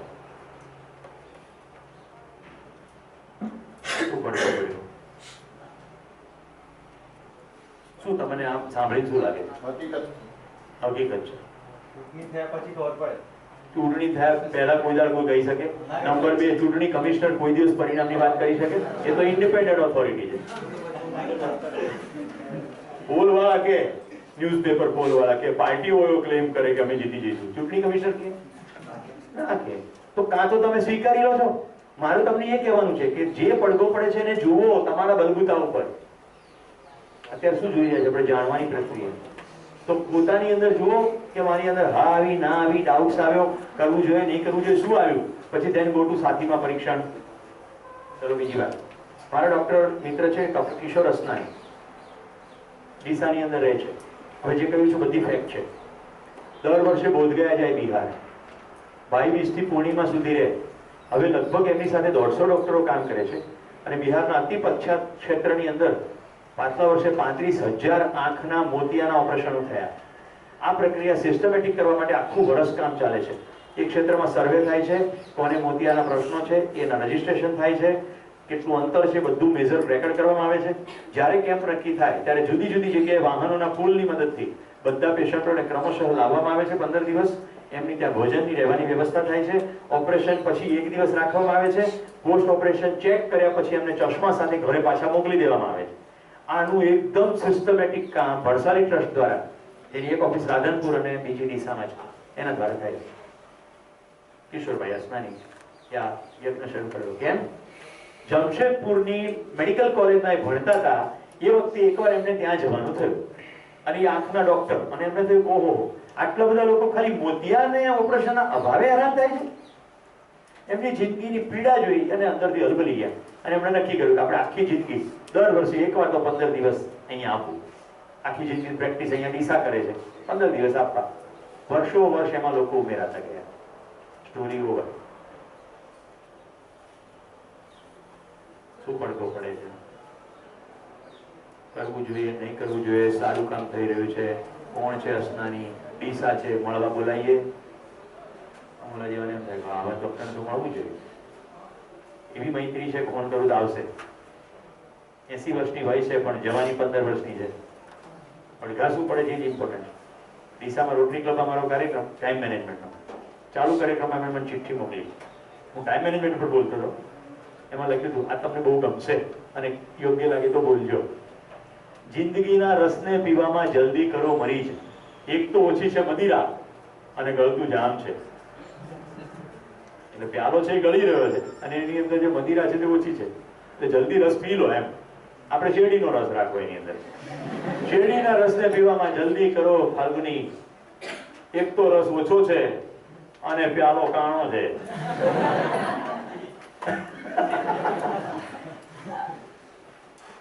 શું પડતો પડે? ઘણાને એમ થાય કે આ તો શેરો શાયરી કે છે. ખરો આને એવો પડતો પડે. તને હાર્દિક ધવલ શું પડતો પડે? એને જો મને હાર્દિક કેવો ત્યારે લાગે મને આવો પડતો પડે. આ મૈત્રી જયારે ક્લાસમાં આવી તમે ગાવાનું ચાલુ કર્યું. મૈત્રી ભાવનું પવિત્ર જો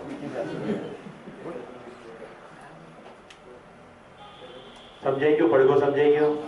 સામે પ્રસ્તાવ આવે તો દરેકના પોતપોતાના ઇન્ડિવિડ્યુઅલ રેફરન્સીસ છે એને અનુરૂપ બધા પાડે. હવે મને તમે કહો કે પ્રસ્તાવ ગમે તેટલો સાર્વકાલિક સાર્વદેશીય સાર્વભૌમિક હોય, એક સરખો બધાની અંદર જો વિચાર ન આવે તો એ પ્રસ્તાવ ઉપર કામ થઈ શકે ખરું? ના થઈ શકે. એટલા માટે 3 તબક્કાઓ છે: સ્વયંમાં નિરીક્ષણ, સાથીમાં પરીક્ષણ અને છેલ્લે સમાજમાં સર્વેક્ષણ. જે પણ પ્રસ્તાવ મૂકવામાં આવે છે તે શું બધાને માટે સ્વીકૃત છે? બધા સમય સ્વીકૃત છે? બધી જગ્યાએ સ્વીકૃત છે?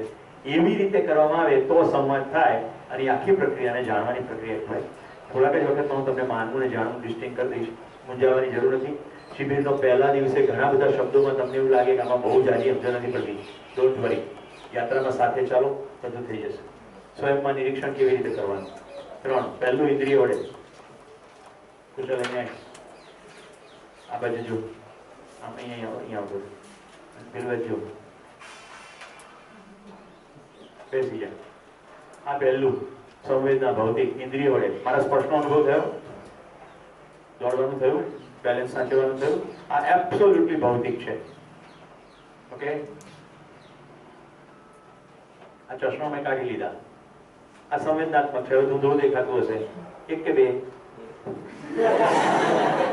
આ મેં આમ કીધું તમને શું કેમ આવ્યું? કેમ શું આવ્યું ભાઈ? કારણ કે ક્યાંક ને ક્યાંક કોઈકને આમ આમ કર્યું છે ત્યારે આવું કીધું છે. ચશ્મીશ ચચ્ચુ બિલાડીનું મેં ક્યાં કીધું? તમે શું બધે હવે બધા પડઘો પકડાવા માંડ્યો. તો સંવેદનાત્મક ભૌતિક વડે, તર્ક વડે માનસિક. દેખાતું નથી પણ તર્કની મદદથી. ભાઈ ધુમાડો નીકળે છે તો શું હોઈ શકે? ધુમાડો નીકળી રહ્યો છે, શું હોઈ શકે? અંદર સળગતું હોઈ શકે. એટલું જ નહીં, ડ્રાય આઈસ પણ હોઈ શકે, સૂકો બરફ, એમાંથી પણ ધુમાડો નીકળે. ઓકે, સળગતું હોવું જરૂરી નથી, ભૂજાઈ ગયું હોય પણ ધૂંધવાતું હોય તોય ધુમાડો નીકળે. Yes or no? Chemical reaction થતું હોય ઉકરડામાં, કશું સળગતું ના હોય અને ધૂંધવાયેલું બી ના હોય, સડનલી કેમિકલ રિએક્શન શરૂ થાય, ધુમાડો નીકળે. એકચ્યુઅલી ધુમાડો નથી, વાયુ છે એવા રંગનો. ક્લિયર? છેલ્લે અનુભવ વડે. હવે આમાં જુઓ, ઇન્દ્રિય વડે એટલે ગ્રોસ. મને 5 સેન્સીસ છે, બધાની તો ખબર છે ને? રંગ, રસ, રૂપ, ગંધ, પછી શું રહ્યું? શ્રવણ, શબ્દ.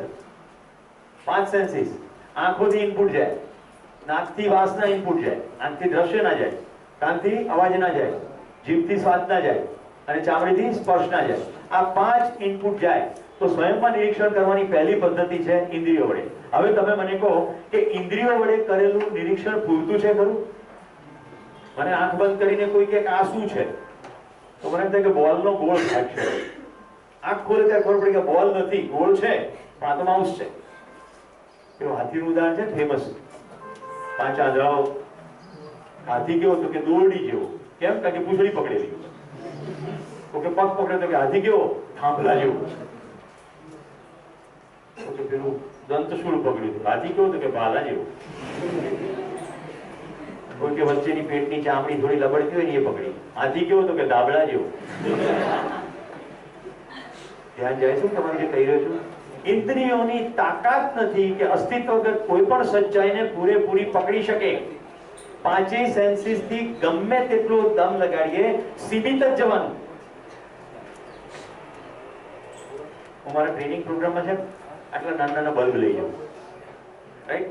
પછી આ બધાને બતાડું, પછી જેવા હાથમાંથી છોડું ને એટલે બધા હાઈકારો થઈ જાય એકદમ. કારણ કે એમ લાગે પડદા તૂટી જશે. એકચ્યુઅલી દેખાય બલ્બ પણ છે બધા રબરના બલ્બ, એટલે કશું થાય નહીં, તૂટે નહીં. તો કેવું અંદર થાય છે? ઇન્દ્રિયોમાંથી જે મેસેજ જાય એટલું આપણે અર્થઘટન કરીએ. હવે તમે મને કહો, સારું દેખાતું હોય એ સારું હોય ખરું? દાખલા તરીકે દુકાનની અંદર બહુ મસ્ત રીતે મીઠાઈ સજાયેલી હોય પણ ફૂડ પોઈઝન થઈ ગયું હોય આપણને ખબર પડે નહીં. માવાની, પનીરની, આ બધી દૂધની મીઠાઈઓ છે એમાં બહુ કોમન ફૂડ પોઈઝનિંગ થાય. દેખાવમાં તો કંઈ ફરક ના પડે. અચ્છા, ઘણા બધી જગ્યાએ મોહનથાળમાં રંગ નાખવાની પરંપરા છે, રાઈટ? અને હવે તો કેટલા બધા ફ્લોરોસન્ટ રંગની મીઠાઈઓ આવે છે. તો ફ્લોરોસન્ટ કેમિકલ બનાવવું પડે. કુદરતમાં ફ્લોરોસન્ટ છે નહીં, ફૂલોની પાંખડીઓની વાત કરતા. કેટલાક ફૂલો એવા છે જે ફ્લોરોસન્ટ છે, બાકી અધરવાઇઝ આપણા પ્રાકૃતિક ખાવાના રંગો તો કોઈ પણ ફ્લોરોસન્ટ નથી. તો શું કરવાનું? ખાવાની કે નહીં ખાવાની એનો નિર્ણય કેવી રીતે લેવાનો? રંગ ઉપરથી લેવાશે ખરો? પણ લેતા તો રંગ ઉપરથી જ હોઈએ છીએ. ગોળ ધોળો રાખો, કેમ કે શાક કાળું થાય. પણ ધોળો ગોળ બનાવવામાં ડિટર્જન્ટ નાખવામાં આવે છે, સોડા નાખવામાં આવે છે. તમારા શરીરમાં સોડાની આવશ્યકતા નથી. તો પહેલો મુદ્દો જાણવામાં, આઈ મીન નિરીક્ષણમાં ઇન્દ્રિયો વડે સીમિત છે. પછી બીજો મુદ્દો છે તર્ક વડે, માનસિક. એટલે લગાવો લોજિક. અમે તમારી સાથે લોજિક શેર કર્યું કે જો સારું દેખાતું એટલે સારું હોવું જરૂરી નથી. ધુમાડો નીકળે એટલે હંમેશા આગળ હોવી જરૂરી નથી. એ તર્ક કહેવાય. અને ત્રીજું અનુભવ વડે. હવે મિત્રો, અહીંયા હું અનુભવ અત્યારે સરળ રીતે બોલી રહ્યો છું. આપણે શિબિરના 5મા દિવસે અથવા 4થા દિવસે બપોર પછી અનુભવ શબ્દ મને વ્યાખ્યાયિત કરશું. અત્યારે આપણે અનુભવને ખાલી સંવેદના પૂરતો સીમિત રાખીએ. એવી રીતે અનુભવને લઈએ છીએ. એસી બેઠા મસ્ત અનુભવ થયો. એકચ્યુઅલી શેનો અનુભવ? કોઈ અનુભવ નથી થયો. ચામડી સારું લાગ્યું. સંવેદનાત્મક અનુભવ કોને કહેવાય? અનિલભાઈને ઘરે જમવા ગયો હતા તો ખીચડી ને શાક જ, પણ જે અનિલભાઈ સાથે આનંદ આવ્યો છે, તમને ખબર પડે ખરી હું શું કહી રહ્યો છું? મારી આનંદની અનુભૂતિ છે એ મને ખબર પડે. શું એને ખીચડી સાથે લેવા દેવા છે ખરી? કારણ કે એ તો બોલી ગયો કે ખાવામાં તો ખીચડી શાક જ હતું. એટલે સંવેદનાત્મક નથી, અનુભવાત્મક છે. આટલું ધ્યાન જાય છે? તમારા ગમતા મિત્ર તમારે ઘરે આવે તો જે મજા આવે એ ગુલાબજાંબુ ખાવાની મજા જેવું છે, જુદું છે. જુદું છે ને? તમે પિક્ચર જોવા જાઓ અને જે મજા આવે એને બદલે તમારા દૂરના કોઈ કાકા મામા નાના જેના બાળપણમાં ખોળામાં તમે મોટા થયા હો, તમે એને ખૂબ ચાહતા હો પણ બહુ દૂર રહેતા હોય અને એકદમ વર્ષો પછી આવે અને તમને એની સાથે જે મજા પડે વાત કરવાની, એ સારું જેકેટ પહેરવાથી આવેલી મજા બરાબર છે? પિક્ચર જોવાની મજા બરાબર છે? ખોરાકની મજા બરાબર છે? ના. તર્કમાં તો બેસી જ નહીં શકે, કારણ કે વર્ષોથી સંપર્ક નથી રહ્યો, તો પણ તમને જે મજા આવે એટલે થોડો ઈશારો અનુભવ તરફ થાય છે. ઓકે, તો આ સ્વયંમાં નિરીક્ષણ કરવાની તરફ પદ્ધતિ છે. પ્રસ્તાવ છે તપાસો પોતાના અધિકારથી. સમગ્ર શિબિર સંવાદની પ્રક્રિયા છે. મારી અને તમારી વચ્ચે શરૂ થશે અને જો દમ લગાડ્યું તો પછી તમારી અંદર ચાલવા લાગશે. હું અત્યારથી તમને કહી દઉં, શિબિરના બીજા કે ત્રીજી રાત્રે ઊંઘ જતી રહે એવું બને. શરીર ઊંઘતું હશે પણ તમારી અંદર સંવાદ ચાલતો હશે જોરદાર. જો બરાબર તમે પોતાની અંદર ડોકું કરવાનું શરૂ કર્યું એટલે થાક લાગશે એવું નથી કહી રહ્યું. ફિઝિકલ જે તમે ઊંઘમાં બેહોશી હોય છે ને, કે અત્યારે ઊંઘતા પછી સવારે જ ખબર પડે એમ 7 વાગી ગયા, એવું નહીં થાય. એને બદલે તમારું શરીર ઊંઘતું હોય અને તમે જાગતા હોય એવું બને. આ વાત કહેવાય ગઈ છે શિબિરમાં પરિવારની જેમ તમારે ભાગ લેવાનો છે. આવવું, સાંભળવું, સમજવું. હું માત્ર બોલી શકું, સાંભળવું એ તમારી પસંદગી છે. આપણે આજે ભોજનનો વિરામ 12:30 છે. 12:30. સમજવું એ પણ તમારી પસંદગી છે. સાંભળશો ને મને સમજવા પ્રયત્ન કરશો એવી હું નમ્ર પ્રાસ્તાવિક વિનંતી કરી છું. હવે તમે કહો પણ બોલો એટલે સંભળાય તો ખરું જ ને? ના, ધ્યાન આપો તો જ સંભળાય, નહીં તો બધું બમ્પર જાય. તમે કોઈ બધું દેખાડશો એ તો વંચાય જ ને. ના, પ્રયોગ કરવો છે. બધા પોતાની નોટ ખોલો અને તમે જો ઘડિયાળ પહેરી હોય તો પહેલા કાઢીને ખિસ્સામાં મૂકી દો તાત્કાલિક. અને જે લોકો મોબાઈલ વાપરતા હોય એ મોબાઈલ સંતાડી દો અને પાછળનું પાનું ખોલો, કોઈ પણ ખોલું પાછળનું. Yes, okay. હવે જો તમે ઘડિયાળ વાપરતા હોય તો ઘડિયાળનું ચિત્ર દોરો. સ્કેલમાં દોરવાની જરૂર નથી. It can be bigger. સ્કેલની બહાર દોરી શકો. તમારી ઘડિયાળનું ચિત્ર દોરો. મોબાઈલ વાપરતા હોય તો મોબાઈલનું ચિત્ર દોરો. ઘડિયાળ ન પહેરતા હોય અને એમાં બાજુવાળાને પૂછવાની જરૂર નથી, બાજુવાળાનું ચિત્ર જોવાની જરૂર નથી, પોતાની જાત સાથે રહેવાની જરૂર.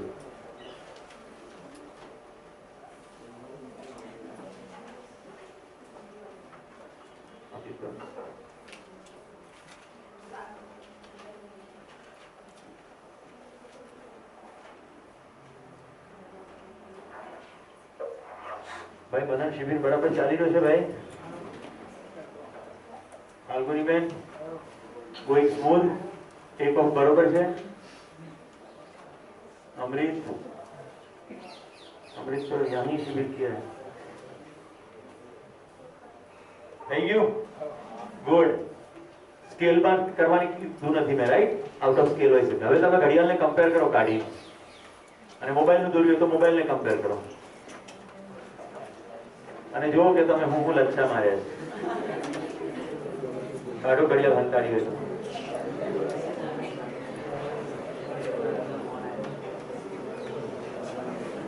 બોલો કુશાલ, શું મિસ્ટેક થઈ?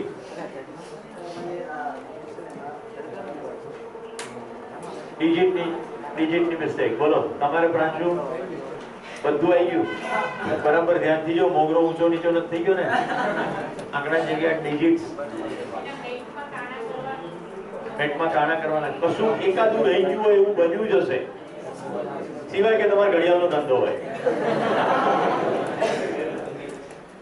બેન જ રહી ગયું ને બધું બરોબર.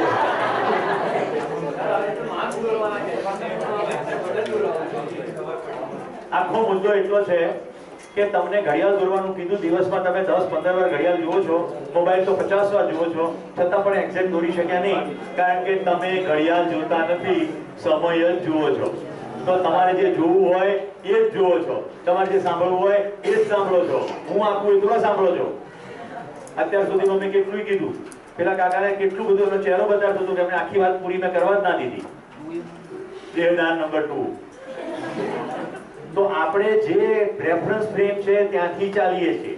સામે પ્રસ્તાવ આવે છે એને લેતા નથી. તો અહીંયા મેં શું લખ્યું છે? સાંભળવું એ તમારી પસંદગી છે, સમજવું એ પણ તમારી પસંદગી છે. મારી અપેક્ષા છે કે સાંભળશો ને સમજવા પ્રયત્ન કરશો. તો હું જે ના કહું એ મહેરબાની કરીને સાંભળશો નહીં. મેં એક વાર એવું કીધું નથી કે આંખોનું ઓપરેશન કરવા જોઈએ. મેં એવું એક વાર કીધું નથી કે દેહદાન કરવું જોઈએ.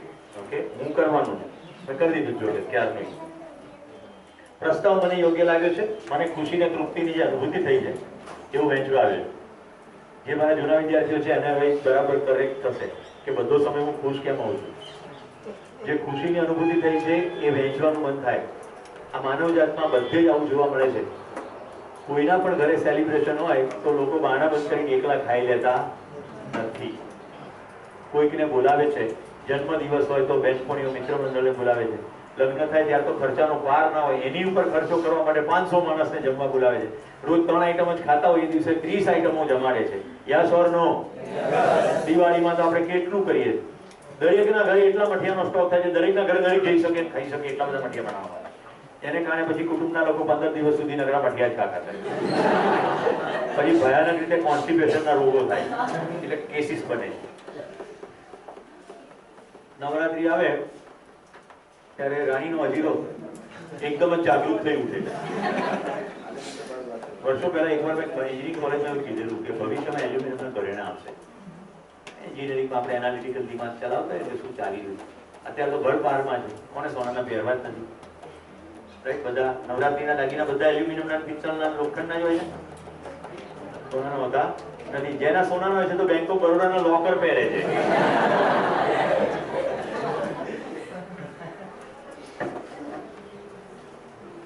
મિત્રો, આ આપણે બધું જોયું શિબિરનો બેઝિક. આમાં કોઈને પ્રશ્નો છે? કોઈને કોઈ પ્રશ્નો બેઝિક્સમાં?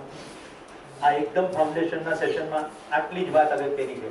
કારણ કે નહીં તો પાછળ પછી જેટલું ચાલશે એમાં તમે પ્રસ્તાવને બદલે ફિલોસોફીમાં જતા રહેશો. કોકે આમ કીધું, કોકે તેમ કીધું.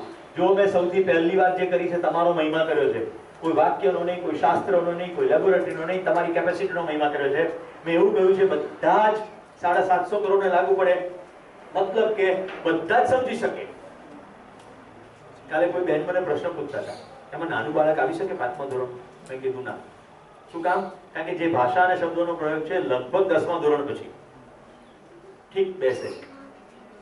વિસનગરમાં તિરુપતિ વોટર પાર્ક છે, ત્યાં શિબિરનો કાર્યક્રમ. પતિ પત્ની બંને એમના દીકરા સાથે આવે.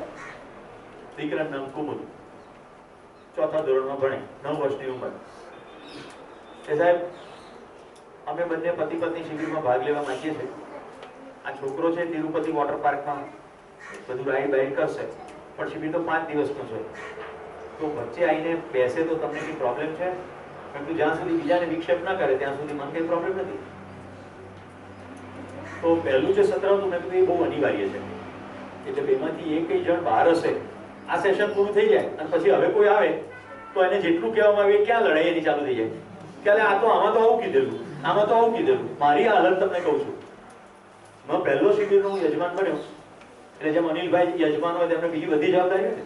પહેલું સેશન ચાલ્યું ને હું બધાને ભોજનની વ્યવસ્થા, ઉતારાની વ્યવસ્થામાં બહાર આવન જાવન કરું. મારા પ્રબોધક શિક્ષક કે સબ કુછ ઠીક હો જાયેગા, પણ જે સંસ્થાનું હેડ હતો મને ખબર ને કેવું ઠીક થઈ જાય. રાઈટ? વેકેશન પડી ગયું હતું, બધા જ કાર્યકર્તાઓ ઘરે, થોડાકને રોક્યા હતા અને કામ એવી રીતે ચાલતું હતું. મને બિલકુલ ખબર છે હું શું કરતો હતો.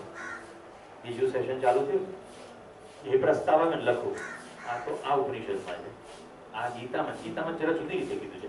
વિનોબાજી તો આમ બોલ્યા હતા, વિવેકાનંદ આમ બોલ્યા હતા, આ ભાઈ કેમ આમ બોલે છે? આવું ચાલ્યું લીલા. પણ કારણ કે મેં એમને પહેલા સાંભળી ચૂક્યો એટલે મેં સાંજે પહોંચી ગયો એમના રૂમમાં. મેં કીધું તમે પહોંચો ને એ બધું કેટલું બધું કોન્ટ્રાડિક્ટરી છે. તો કે વાક્ય પ્રમાણ નહીં, શાસ્ત્ર પ્રમાણ નહીં, તમે પ્રમાણ. પહેલી વાર કોઈ એમ કહે છે કે યુ આર ધ પ્રૂફ. કોઈએ કીધું એટલે નહીં, મને સમજાય છે. આપણે એવું જ માનતા આવ્યા કે આપણે સમજી શકવા સક્ષમ જ નથી. કોક મસીહા સમજાવે તો જ આપણને, પ્લીઝ, એની સમજણ આપણામાં ટ્રાન્સફર થઈ જાય. કોઈક સમજાવે તો એની સમજણ ટ્રાન્સફર થઈ જાય આપણામાં, એવું આપણે માનતા આવ્યા. જે સમજાવવાની ચેષ્ટા કરે ને એ ખાલી બોલી શકે, સમજણ તો અંદર જ ઉભે. એટલા માટે દરેક માનવનો મહિમા છે, પ્રત્યેક માનવ. તો કુમુદ ને માટે મેં કહ્યું કે પહેલા સેશનમાં એને સમજાવીને તમે ત્રણેય સાથે બેસો અને પછી તમે નક્કી કરી નાખો કે બેમાંથી કોણ શિબિર કરશે. એને રાઈડમાં તમારે મોકલવું હોય તો સાથે કોઈ જવાનું નથી. વારાફરતી બે જશો તો બેને શિબિરનો કંઈ ફાયદો થવાનો નથી. પતિ પત્ની પાછળ બેઠા, આગળ એક ખુરશી ખાલી હતી, કુમુદ આગળ આવી બેસી ગઈ. મિત્રો 5 દિવસ એક પણ વાર 9 વર્ષનો છોકરો શિબિરમાંથી એક પણ રાઈડમાં ન ગયો. 1 ટકે એને શિબિર અટેન્ડ કર્યો. અને એટલું જ નહીં, પહેલો દિવસ હમણાં જેમ આપણે આજે સીધો ભોજનનો વિરામ લઈશું, પણ કાલે 8:30 વાગે ક્લાસ શરૂ કરશું ને વચ્ચે ચાનો વિરામ આવશે. તો ત્યાં એ રીતે વહેલો ક્લાસ શરૂ થયો તો પહેલો દિવસ ચાનો વિરામ આવ્યો. બધા જ બહાર ગયા. એ હોલ પણ આવો જ હતો, એક જ ડોર. અને ત્યાં ઉભો હતો, અહીંથી બધા જતું રહેવાનું બહાર. હું તો આગળ જ બેઠો હતો.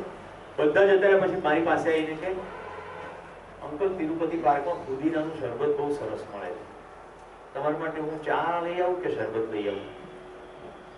શરબત લઈ આવી. એટલા બધા 170 ઢગાઓમાંથી કોઈને એમ ના થયું કે આ શિક્ષક માટે કશું લાવો, કારણ કે પછી 30 મિનિટનો વિરામ હતો, કોઈ લઈને આવ્યું પણ નહીં. ખૂબ જ શરબત લઈ આવ્યો. પણ મેં કહ્યું, બેટા તારે કશું પીવું નથી? ના, કે તમે પીવો છો ને એટલે મને તમને પીવા છે જોઈને મને આનંદ થાય, માં નથી પીવું. કઈ ભાષા બોલાઈ ગઈ.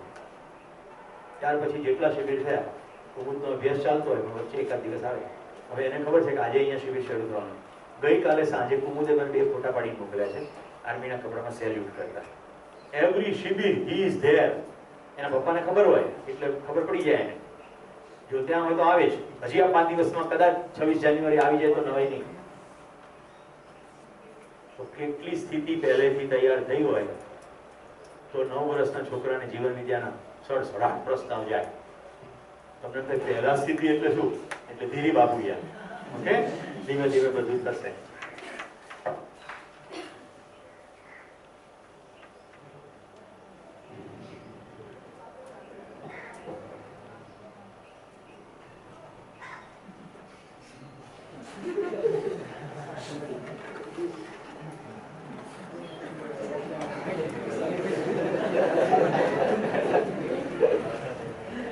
ખબર પડી ગઈ.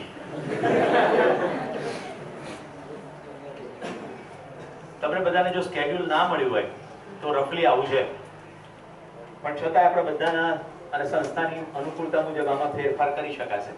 સવારે 7 થી 7:30 નાસ્તો, કાલથી ક્લાસ શરૂ થશે 8:30. 1.5 કલાકના સત્રો છે. 8:30 થી 10 સત્ર, પછી 30 મિનિટનો ચાનો વિરામ. દરેક વિરામ વખતે ચાય પે ચર્ચા. જેટલો ક્લાસ ચાલી ગયો જૂથમાં અથવા મિત્ર સાથે ઉભા રહેજો, ક્યાં તમારું ધ્યાન ગયું. તમને કોન્ટ્રાડિક્શન લાગ્યું તો કોન્ટ્રાડિક્શન પણ. બીજું સેશન પણ એ જ રીતે 12 વાગ્યા સુધી. ભોજન વિરામ 2.5 કલાકનો. એમાં અડધો કલાકમાં ભોજન પતાવશો. 2 આખા કલાક મળશે તમને વિશ્રાંતિના. ઊંઘો હોય તો ઊંઘો, વાંચવું હોય તો વાંચો, પણ જીવન વિદ્યા સિવાયની કોઈ વાત નહીં. મારી એવી સ્પષ્ટ અપેક્ષા છે, ઘરેથી કોઈ પણ પુસ્તકો લાવ્યા હો તો મહેરબાની કરીને એને આ 5 દિવસ ના વાંચશો. એને બદલે તમારું જેમાં ધ્યાન ગયું છે કાં તો એ ડાયરીમાં લખો અથવા પોતાના સાથી સાથે ચર્ચા કરો. સાથીમાં પરીક્ષણ, રાઈટ? જેટલું તમે તમારું ધ્યાન ગયું છે એટલું જ હું એમ કહીશ કે તમને જ્યાં વિરોધાભાસ લાગે છે એ પણ શેર કરો કે આ તો આમ કહી રહ્યા છે પણ મન નથી લાગતું આવું, કારણ કે આને આમ કીધું છે, આને તેમ કીધું છે. તો તમારો સાથી તમને એમ કહેશે કે વાક્ય પ્રમાણમાં જવાનું નથી, તારી અંદર દ્રઢ થઈ ગયું છે એટલે તું આમ બોલે છે, તારી પોતાની તાકાતથી બોલે છે કે કોઈક નહીં બંદૂક હવે બંદૂક ફોડે. બપોરે દરેક વખતે તમે જુઓ કે સ્થાન ગ્રહણ વહેલું લખ્યું છે મેં, રાઈટ? 8:20 થી 8:25 માં સ્થાન ગ્રહણ, જ્યારે કે ક્લાસમાં 8:30 શરૂ થાય.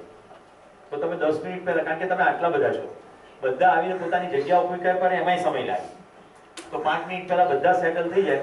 તો દરેક વખતે હું તમને કોઈ ગીત સંભળાવીશ અને એ ગીત તમારું પેલું ધ્યાન ખેંચવા માટેનું ગીત હશે. એનાથી 2 ફાયદા થશે.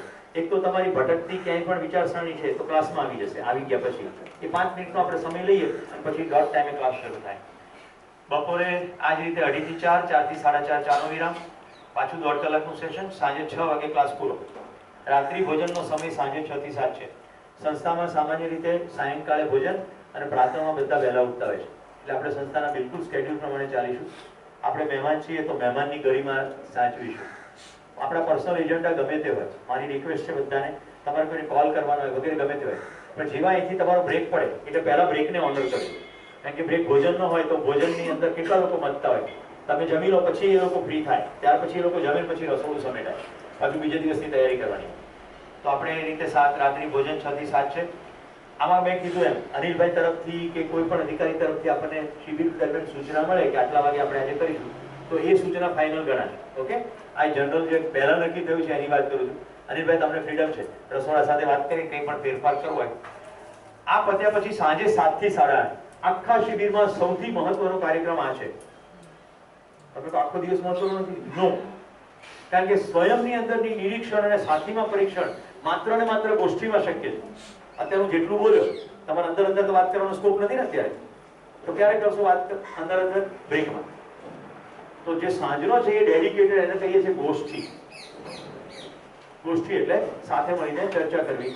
તો એ સમૂહ ચર્ચા 7 થી 8:30 એ સૌથી મહત્વનું સત્ર છે, જેની અંદર હું તમારી વચ્ચે ચાલતો હોય એવું બને, હું સાંભળતો હોય એવું પણ બને, હું બોલું એવું બને નહીં. જરૂર લાગે તો બોલવું ખરું, પણ આશય છે તમે તમારી અંદર જ ચર્ચા કરો. અને પછી દિવસ દરમિયાન જે કન્સેપ્ટ ચર્ચાય એ હજી બધું દ્રઢ થાય એના માટે હું તમને ફિલ્મ બતાવીશ. એ બધી વિનેલી ફિલ્મ છે, નેશનલ જ્યોગ્રાફી કે બીબીસી કે બીજી કેટલાક ફિલ્મોના ટુકડાઓ પણ. તો એનું તમારું ધ્યાન ખેંચવાનો આશય છે. ઓકે, આવી રીતનો આપણો દૈનિક કાર્યક્રમ રહેશે. કોઈ પ્રકારના ડાઉટ ના રહે એટલે બધું કહું છું. હવે ગોષ્ઠીનું શું ઇમ્પોર્ટન્સ છે એના માટે હું તમને એક ફિલ્મ બતાડું છું, જેથી આજે લંચ બ્રેકમાં તમારી ગોષ્ઠી સરસ થાય.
मैं हूं मनोज शर्मा और आप देख रहे हैं NIMCJ न्यूज।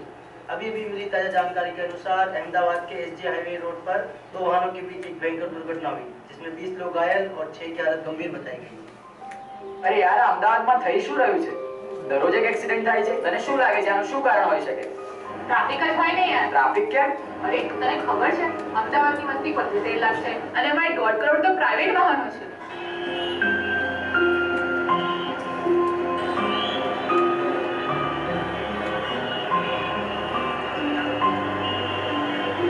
એટલે 75 લાખ વ્યક્તિઓ, 1.5 કરોડ પ્રાઇવેટ વ્હીકલ્સ, એટલે એક વ્યક્તિ દીઠ 2 વાહન, એવું? પ્રાઇવેટ વ્હીકલ એટલે એમાં રિક્ષા ને બસો પણ આવી ગઈ? ના રે ના, એવું હોતું હશે કઈ. 1.25 લાખ તો રિક્ષાઓ અને 800 બસો તો જુદી જ. અરે બાપા, એટલે 75 લાખની વસ્તી, 1.5 કરોડ પ્રાઇવેટ વાહનો, 1.25 લાખ રિક્ષાવાળાઓ અને 800 બસો. એ ઉપરાંત રિક્ષાનો ત્રાસ તો અલગ. અરે આવું તો કઈ હોતું ને, આ સાઈડ લાઈન પર છે તે ખબર પડે છે કે નહીં યાર? તમને ટેવ પડી ગઈ છે પગ પાર કાઢવાની યાર. તમે કોઈની જિંદગી પણ તમે કરશો યાર. આ બધા તમે જે ચલાવે છે તમે કેવી રીતે ચલાવે? ટ્રાફિક સેન્સ હોય જ નહીં તો આવું જ થવાનું ને. એક તો ટ્રાફિક સેન્સ હોય ને અને ઉપરથી દાદાગીરી મારવાની.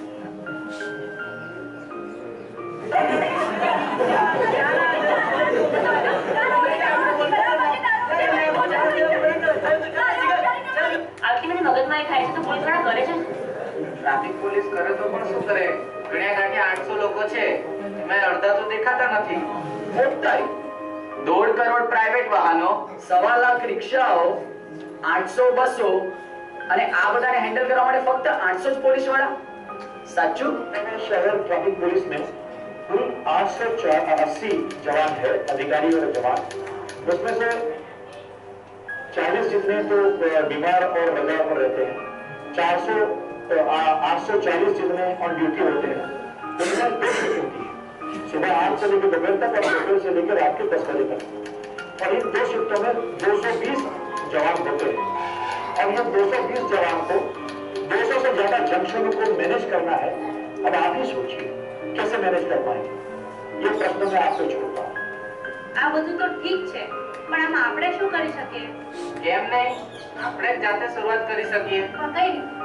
જેમ કે BRTS અને MTS નો વધુ ઉપયોગ કરી શકીએ. અચ્છા સમજ્યા. અને આના સિવાય બીજું શું કરે છે ગવર્નમેન્ટ? ટ્રાફિકની સમસ્યાઓનું સમાધાન આમ જ છે. પર્યાવરણની સમસ્યાઓનું સમાધાન અહીંયા જ છે. 60 સ્કૂટરો ચાલે અને એક બસની અંદર 60 લોકો જાય.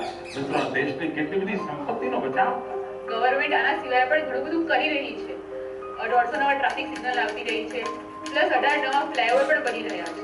હવે તો રસ્તાઓ પણ પહોળા થઈ ગયા છે. આ ઉપરાંત આપણે વ્યક્તિગત રીતે પણ ઘણું બધું કરી શકીએ છીએ યાર. એ કઈ રીતે? સાયકલનો ઉપયોગ કરીને, નજીકમાં જવું હોય તો વાહનનો ઉપયોગ ટાળીને, ટ્રાફિકના નિયમોનું પાલન કરીને, અને એક જ જગ્યાએ જવું હોય તો કોમન વ્હીકલનો યુઝ કરીને. आए दिन होने वाली इन सड़क दुर्घटनाओं को देखकर लगता है कि सरकार ही नहीं, हमें भी व्यक्तिगत रूप से इस दिशा में कुछ करना चाहिए. Yes, I will make the difference. Yes, We will make the difference.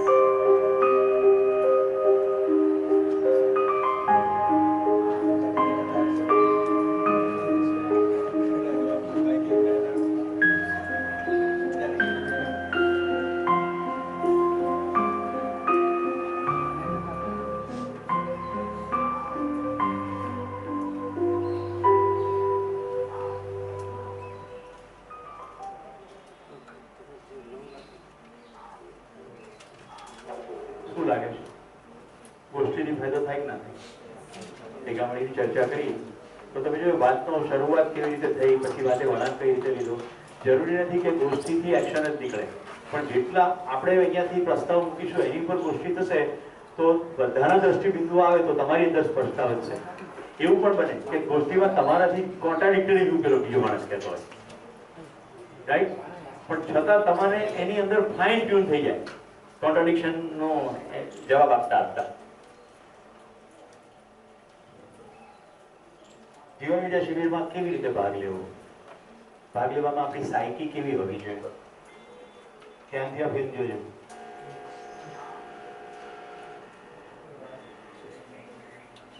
Security જ્યારથી શરૂ થઈ છે ત્યારથી ઘણી બધી જગ્યાએ ક્લોઝ સર્કિટ ટીવી અને વિડીયો કેમેરાઝ હોય છે. આ એક સોસાયટીમાં વિડીયો કેમેરામાં લાગેલું ફૂટેજ.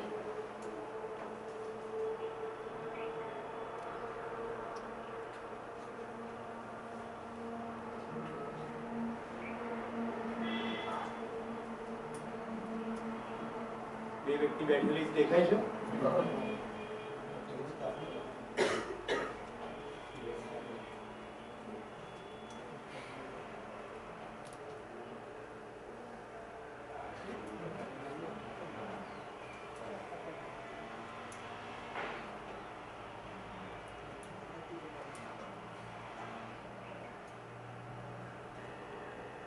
શું થયું એ પછીની તપાસનો વિષય છે. વ્યક્તિ બચી ગયો. જિંદગીના રસને પીવામાં જલ્દી કરો મરીજ. કેવી રીતે આપણે પૃથ્વી પરથી જઈ શકીએ? રોગથી, બીમારીથી, કોઈ અનસર્ટેન કન્ડિશનથી, ફૂડ પોઈઝનિંગથી, અકસ્માતથી, હિંસાથી, અજાણ્યા હુમલાઓથી, સુનામી કે ભૂકંપથી. યસ ઓર નો? આપણે જિંદગીને પોસ્ટપોન કર્યા કરીએ છીએ. પછી ક્યારેક એક દિવસ એટલે સમજણની દિશામાં આપણી ગતિ નથી થતી. તો આ સચ્ચાઈ છે. We can go any time. તમારામાંથી કેટલા લોકો અંગ્રેજી બરાબર સમજી નથી શકતા? અંગ્રેજી સમજી નથી શકતા? ઓકે, તો હું કલામ સાહેબની ફિલ્મ છોડી દઉં છું. તમને ખાલી વચ્ચે માહિતી આપી દઉં. કલામ સાહેબને જીવન વિદ્યા વિશે ખબર પડી એટલે એમણે નક્કી કર્યું કે મારે આ શિબિર કરવો જોઈએ. તો આદરણીય નાગરાજજી અમરકંટક રહેતા અને એમણે ત્યાં કહ્યું કે હું અમરકંટક જાઉં. આ માઇક તમે શરૂ કરી દીધું છે? અમરકંટક જાઉં. તો ત્યાંથી નાગરાજીએ કહેવાયું કે રાષ્ટ્રપતિ છો તમે અને તમે અમરકંટક આવો તો અસંખ્ય ઝાડ કપાઈ જશે, કારણ કે તમારા લેન્ડિંગ માટેની વ્યવસ્થા કરવાની અને આટલો બધો ફોર્સ સિક્યુરિટીનો આવશે, ખૂબ બધું ઈંધણનો ધુમાડો થશે, ખૂબ બધો માનવીય શ્રમ થશે. એને બદલે હું આવી જાઉં. તો રાષ્ટ્રપતિ પણ એટલા ઉમદા વ્યક્તિત્વ છે. એમણે એમ કહ્યું કે શિક્ષક કે ગુરુ પાસે વિદ્યાર્થીએ જવું જોઈએ. જેમણે એમના પુસ્તકો વાંચ્યા છે એમને ખબર હશે કે એમને પોતાના શિક્ષકો માટે કેટલો આદર હતો. પણ નાગરાજી માને નહીં. એમણે કીધું કે હું જાઉં છું અને રાષ્ટ્રપતિ ભવનમાં ગયા. એમણે પ્રસ્તાવનું ઓવરવ્યૂ સાંભળ્યા પછી એમણે નક્કી કર્યું કે મારે આ સંપૂર્ણ સમજવું છે. 6 વાર જુદા જુદા પ્રબોધકો છે રાષ્ટ્રપતિ ભવનમાં ગયા અને ટુકડે ટુકડેમાં આખો પ્રસ્તાવ એમણે જીવન વિદ્યાનો સાંભળ્યો. 14મી ઓગસ્ટ 2006 ના દિવસે રાષ્ટ્રજોગા પ્રવચનમાં 3 મિનિટે બોલ્યા જીવન વિદ્યા વિશે. એ આ ફિલ્મ છે. પણ જેને પછી ઇંગ્લિશ ફાવતું હશે એ મારી પાસે મેસેજથી મેળવી શકે, કારણ કે બધાને આવડતું નથી તો અહીંયા બતાવવાનું મિનિંગ બતાવો બતાવો વાંધો છે મને પ્રબોધક તરીકે, કારણ કે ખૂબ બધા વાત વિચારતા જે લોકોને ખબર જ નથી પડતી એ સમયનો વ્યય છે. આ કંઈ એજન્ડા નથી. આ પ્રિલિમિનરી જે સેશન છે એની અંદર શિબિરનું મહત્વ સ્થાપિત કરવાની વાત છે. આમ બધા કોટ ફરતા હોય છે, રાઈટ? વોટ્સએપનો એક કોટ છે, મને બધા લોકો એકદમ લાભાન્વિત ને જ્ઞાનાન્વિત કરવા માટે સવાર પડતાની સાથે આ વિવેકાનંદે કીધું હતું, આ કલામ સાહેબે કીધું હતું, એમણે કોઈ દિવસ સપનામાં ના વિચાર્યું હોય એવું બધું મને મોકલતા હોય છે. એવા લોકો પછી મારા જિંદગીમાંથી પરમેનન્ટલી વોટ્સએપ ને લાઈફમાં તો બ્લોક થઈ જાય છે, પણ કેટલાક એવા બચી જાય છે આવા quote. See miracles in life every day, રોજ ચમત્કાર જુઓ. હવે આને શું લેવા દેવા? કેટલા લોકો કાગળનો અવાજ સાંભળ્યો? રાઈટ? આટલા સૂક્ષ્મ થશો તો ચમત્કાર ઘડીએ ઘડીએ છે. એવું કે છે કે 25 મિનિટમાં પૂરું કરો, 12:30 લંચનો બ્રેક છે.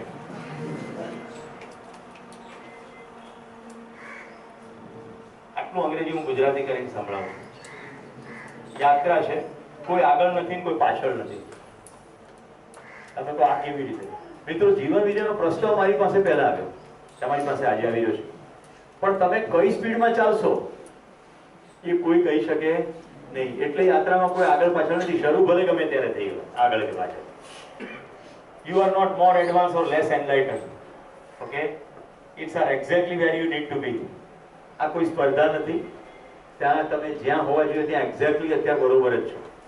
એટલે કોઈને આ શિબિરમાં બીજે ત્રીજે દિવસે થાય પહેલા આવી ગયો તો સારું હતું.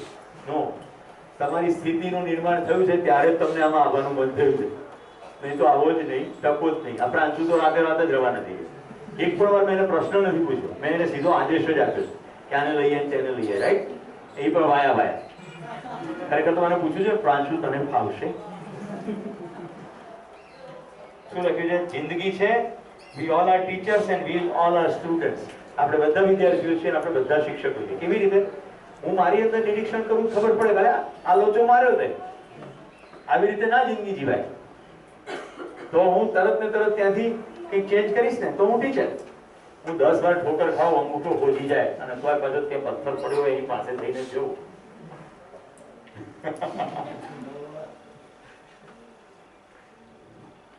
તો જીવન વિદ્યાનો વિષય વસ્તુ કઈ તરફ આંગળી ખીંચે છે? વિચાર ગમે તેટલો ઊંચો હોય, જાગૃત હોય, પણ અમલ ના થાય ત્યાં સુધી એની કોઈ કિંમત નથી. તો ઘણાને આટલા પહોંચતા સુધી એમ થાય કે અત્યાર સુધી જીવન વિદ્યાનો પ્રસ્તાવ કોઈ રીતે આવ્યો કેમ નહીં? રાઈટ? કોઈ એની સંસ્થા કેમ નથી? કોઈ ટ્રસ્ટ કેમ દેખાતું નથી? કેમ પાટિયા કેમ નથી આવતા? આમ જાહેરમાં સત્સંગ કેમ થતું નથી? આ સંસ્કાર, સાધના, આસ્થા, આટલી ચેનલ ઉપર ઇન્સ્ટ્રુમેન્ટ, થોડા કલર બધા આવે છે મલ્ટિપલ, એમાં કેમ કોઈ આવતું નથી? તો મિત્રો, એનો જવાબ અતિ અગત્યનો એ છે, સમજવું એટલે જીવવું.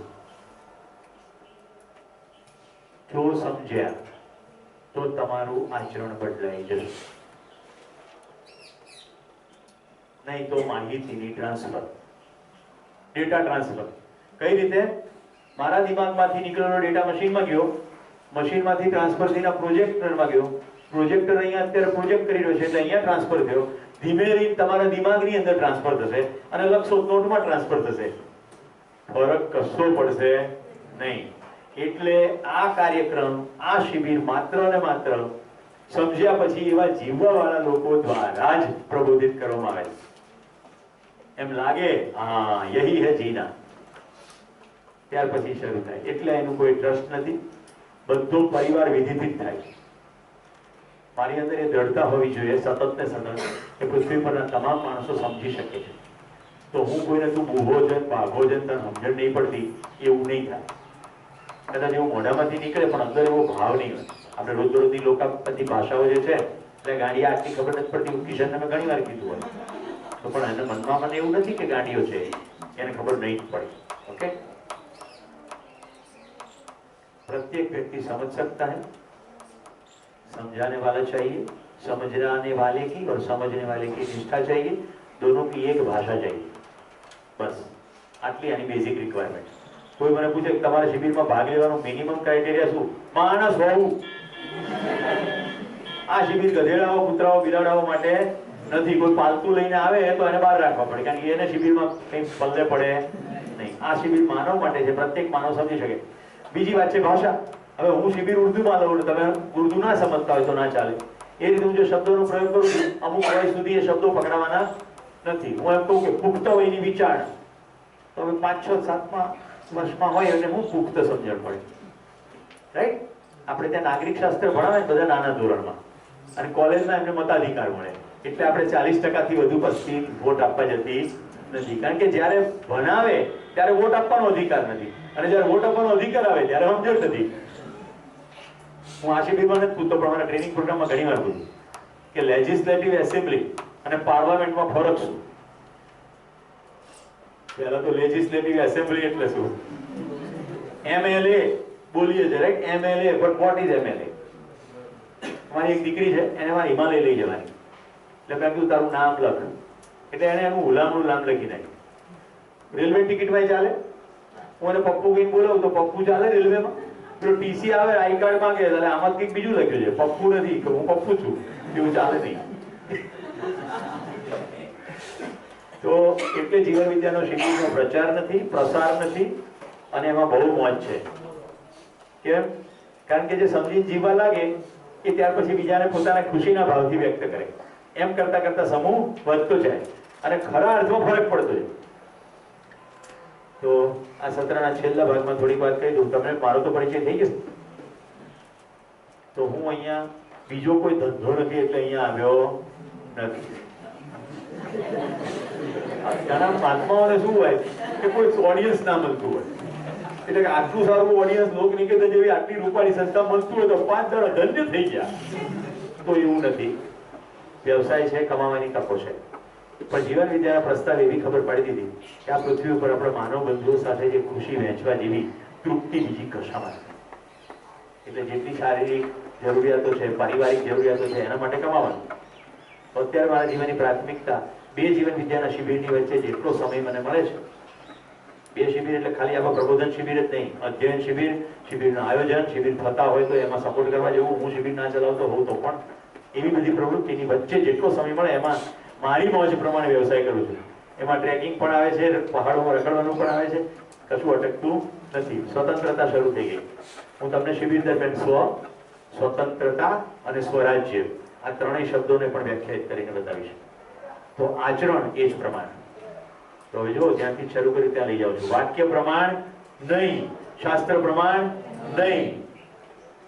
જો હું તમને કહેતો હોઉં કે હું તમને પ્રેમ કરું છું અને તમને પ્રેમનો અનુભવ ના થતો હોય તો એને બકવાસ કહેવાય. આચરણ જ પ્રમાણ. કેટલા ખબર પડે છે? આચરણ પ્રમાણ. યસ, આચરણ પ્રમાણ. તો આચરણ જેનું થઈ ગયું નિશ્ચિત, એવા લોકોનો સમૂહ છે, એટલા માટે કોઈ ટ્રસ્ટ કરવાની જરૂર નથી. તમે તો પણ આચરણ નિશ્ચિત એટલે તમે ટકોરાબંધ કહી શકો કે નાણાકીય કોઈ પણ વ્યવહારમાં સુરેશ પટેલ 1 પણ રૂપિયાનો ઘોટાળો કરશે નહીં, એવું જ્યારે કહી શકો ત્યારે તમે મારા હાથની અંદર આંખો બંધ કરીને પૈસા મૂકી શકો કે ના મૂકી શકો? બસ, નિશ્ચિત આચરણ થઈ ગયું. નિશ્ચિત આચરણ. હવે અનિશ્ચિત આચરણ હોય તો કે 50 રૂપિયા સુધી વાંધો નહીં, સુરેશ તો બરોબર, પણ એનાથી વધારે નહીં, તો અનિશ્ચિત આચરણ કહેવાય. રાઈટ? 1-2 વ્યક્તિ પ્રેમ કરે પણ બધાને ના પ્રેમ કરી શકે. હું તમને એવું સ્ટેટમેન્ટ કહું, પૃથ્વી પર કોઈને ધિક્કારી જ શકું નહીં. તમને કેવું લાગે છે? કેનો હેટ એનીવન, મને કોઈની ઈર્ષા નથી કરતી.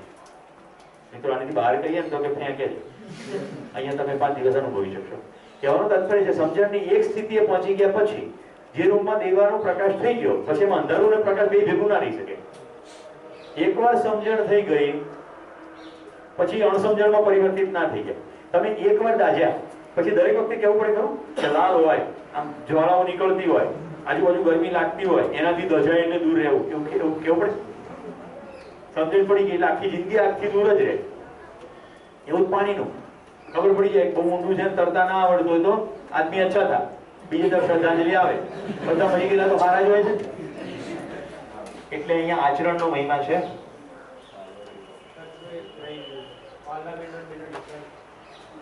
એ આપણો ક્યાં એજન્ડા છે? તમારે જાણવું હતું યુપીએસસી ની એક્ઝામ આપવાની લાગે છે. પાર્લામેન્ટ એટલે સંસદ, જે દેશની કક્ષાએ લોકપ્રતિનિધિઓ ભેગા થઈને કામ કરીને નિર્ણયો લે, એમાં બે પાર્લામેન્ટના સેક્શન છે, લોકસભા અને રાજ્યસભા. રાજ્યસભામાં નિયુક્તિ ઉપર સભ્યો હોય, સમાજમાં અગ્રણી, રાઈટ, જેનું ઇન્ફ્લુઅન્સ મોટી હોય બધા રાજ્યસભામાં હોય, ચૂંટાઈ જાય બધા લોકસભામાં આવે. આવું રાજ્ય સ્તરે થાય એને વિધાનસભા કહે. લેજિસ્લેટિવ એસેમ્બલી એટલે વિધાનસભા. બરાબર? આ જીવન વિદ્યાની વિષય વસ્તુમાં નથી. આમાં તકલીફ અમારે એ જ છે મોટી. શિબિર પત્યા પછી જે લોકો અહીંથી જે બહાર જઈને બોલે ને એનું અમને સૌથી વધારે બીક લાગે. અમને અસ્તિત્વને કોઈ વસ્તુની બીક ના લાગે. ફાલ્ગુનબેન, તમને જાણીને આનંદ થશે. આવા વર્ષો સુધી હું પ્રકૃતિની વચ્ચે ગયો, રાત્રે બધા યુવાનોને નાઇટ ટ્રેકિંગમાં લઈ જાઉં અને જંગલની અંદર સાવ અવાવરું જગ્યાએ બેસાડું. દરેક વખતે કોઈક ને કોઈક તો કહે કે તમને સાપની બીક ના લાગે. હું દરેક વખતે કહું કે મને પ્રકૃતિમાં એટલો ભરોસો છે કે જો હું નુકસાન પહોંચાડવાના ભાવથી ન આવું અને જો કોઈ પણ નુકસાન પહોંચાડવાના ભાવથી મારી સાથે ન જોડાય તો કોઈને કાંટો પણ નહીં વાગે. તમે સાપની ક્યાં વાત કરો છો?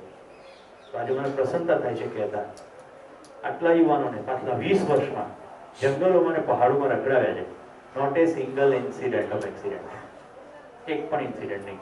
જીવન વિદ્યાનો પ્રસ્તાવ હોય ખબર પડી ગયા આજ તો નિયમ છે. ઓકે, તો મિત્રો હવે જતા પહેલા તમને થોડું ચાવાનું મળી જાય બપોરે ચાવવા માટે એવા કન્સેપ્ટમાં આપણે એન્ટર થઈએ છીએ. હું તમારી સામે પ્રસ્તાવ મૂકું છું, માનવું અને જાણવું બે એક નથી. ચલો કહો ડિફરન્સ. માનવું અને જાણવું એક નથી એવો મારો પ્રસ્તાવ છે. હું શું પ્રપોઝ કરી રહ્યો છું? માનવું અને જાણવું એક નથી, બે સદંતર ડિફરન્ટ છે. એ મેં પ્રસ્તાવ મૂક્યો, તમારી તાકાતથી કહો શું ડિફરન્સ છે બેમાં? માનવું એ પોતાનું ખરેખર વિશ્વાસ થાય કે આ ખરેખર છે. માનવું નહીં, માનવું. એન્જોય કરવું એટલે માનવું. એવી રીતે નથી કહી રહ્યો, માનવું.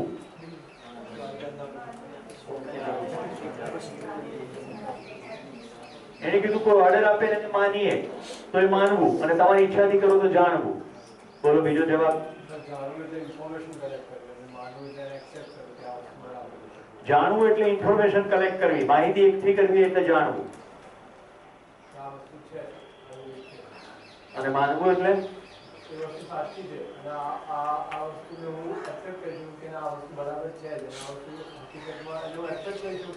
સ્વીકૃતિ હોય તો માનવું. ઓકે, બોલો બીજું.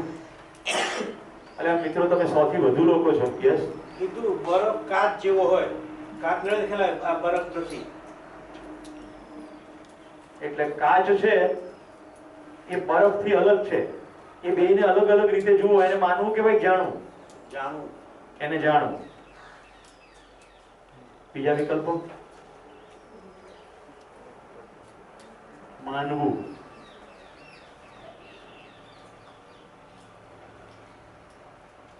આપણે શિબિર ચલાવવાનો છે કે નહીં ચલાવવાનો? તમે તમારી અંદર માનવું ને જાણવાને ડિસ્ટિંગ નહીં કરો તો આખો શિબિર જાણવાનો કાર્યક્રમ છે. અન્ય દ્વારા કહેવામાં આવતી વસ્તુ આપણે જાણીએ છીએ અને સેલ્ફ રિયલાઇઝ છે મારું છે. અન્ય દ્વારા કહેવામાં આવતી વસ્તુ આપણે જાણીએ છીએ અને સેલ્ફ રિયલાઇઝ કરીએ એ માનવું છે. ઉલટું નહીં? યસ, અન્ય દ્વારા કહેવાય એટલે માની લઈએ છે. જાણવાની પ્રક્રિયા મેં તમને સમજાવી. નિરીક્ષણ, પરીક્ષણ, સર્વેક્ષણ. એમાં સ્વયંમાં નિરીક્ષણ માં 3 ટુકડા બતાવ્યા: ઇન્દ્રિયજન્ય, સંવેદનાત્મક, માનસિક તર્ક અને અનુભવ. મિત્રો ડિસ્ટિંક્ટિવલી સમજાવું છું. તમારી પાસે કોઈના દ્વારા કહેવામાં આવે અને તમે એને આંખ બંધ કરીને એ સાચું છે એવું સ્વીકારી લો, એનું નામ માનવું. એનાથી તમારા આચરણમાં કોઈ ફરક પડશે નહીં. આચરણમાં ફરક પડે તો જાણવું.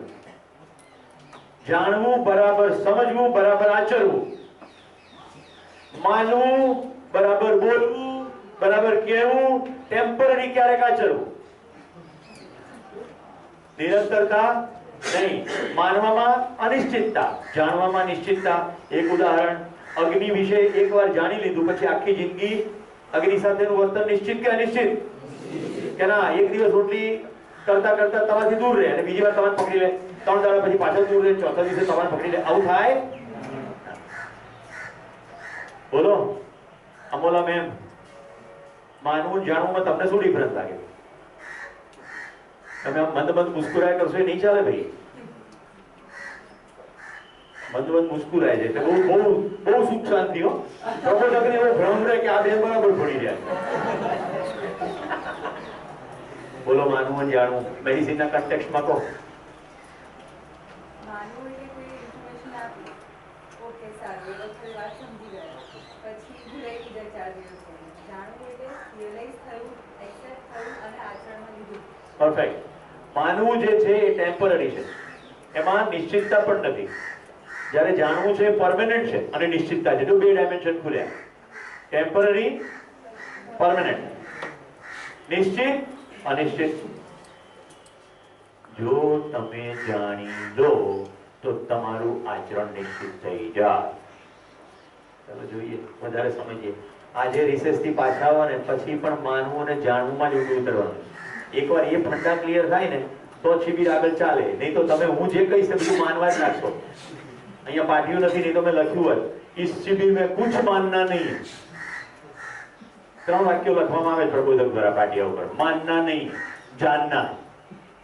તો અહીંયાથી જેટલું કહેવામાં આવે એ બધું માનવાનું નથી. એનો મતલબ એવો નહીં કે જે કહું એ નથી નથી નથી રાખવાનું.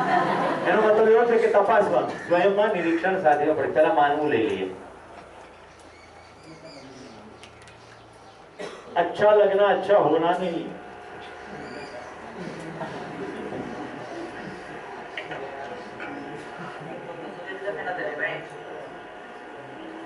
मालिश करे तो सारू लागे ने, राइट? तो मोढું ધોઈ દે.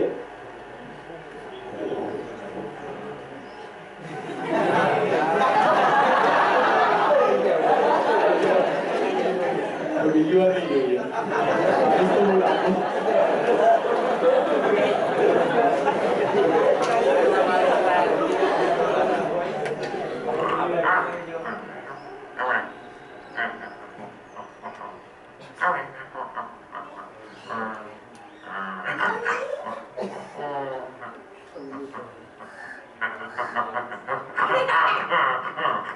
જેના વિડિયો જોયો તરત ને તરત બાજુવાળાને કહેવા માંડે છે.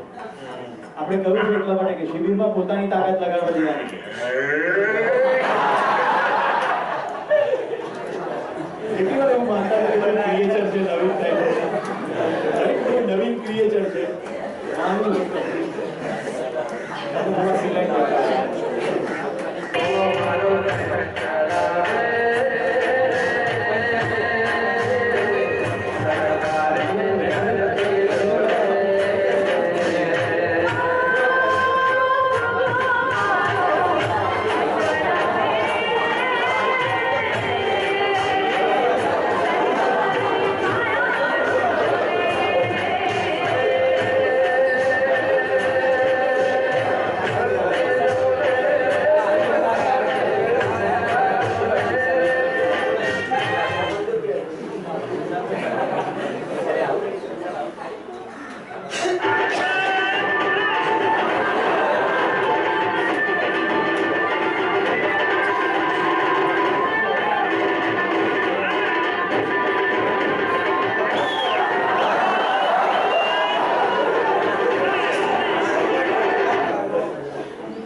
જાય છે માનવું.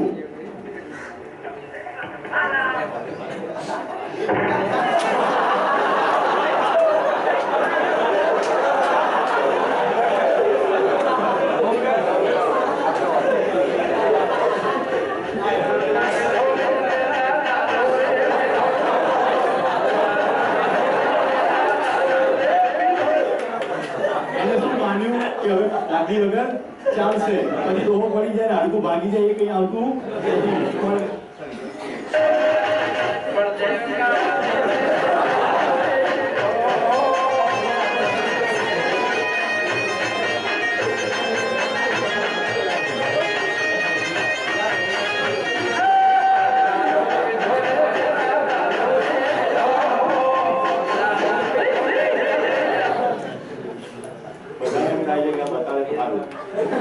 ધ્યાન રાખજો.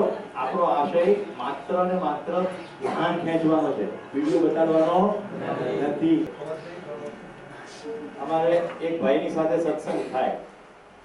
મને કે તમે તો સાવ નાસ્તિક છો. જો મેં કેટલા વર્ષો સાધના કરી તો સાધનાને કારણે મારી અંદર ઓમકાર થઈ ગયો. મેં કીધું આ વાસણ કટાઈ ગયું છે, એમાં ઓમકાર નથી. હવે જોવું હોય શું વાંધો, આમ કરીને આમ તગડો જોવાનો, પછી આમ જોવાનું, અહીંયા ચંદ્રાકાર જોવાનું. પણ એવું નહીં વિચાર, પણ આવડો મોટો ડાઘો એનો પડે બધી. હું તમને કહું, વાદળો શિયાળામાં તો બહુ ના દેખાય, પણ ઉનાળો શરૂ થાય પછી વાદળો આવશે. તમે નક્કી કરી નાખો કે વાદળોમાં હેમા માલિની જોવી છે તો હેમા માલિની પણ દેખાય. પણ ગમે ત્યાંથી તમે બધું સેટ કરી નાખશો.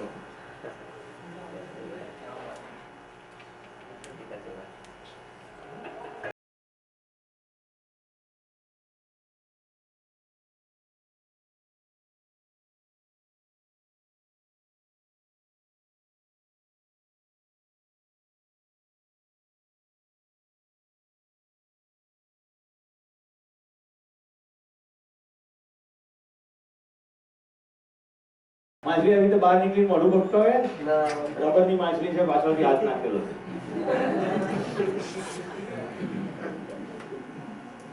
આ વિડીયો મારે તમને પેસ્ટ કરીને બતાવવો પડશે, કારણ કે થોડોક જ છે. મારી દીકરી જેવા બીજાને શિબિર કરી લીધો, પછી એના વિડીયો મને મોકલ્યો કે તમને માનવા બહુ મસ્ત કામ લાગે. दवाई ले यार, ते कम कर लिया दवाई ले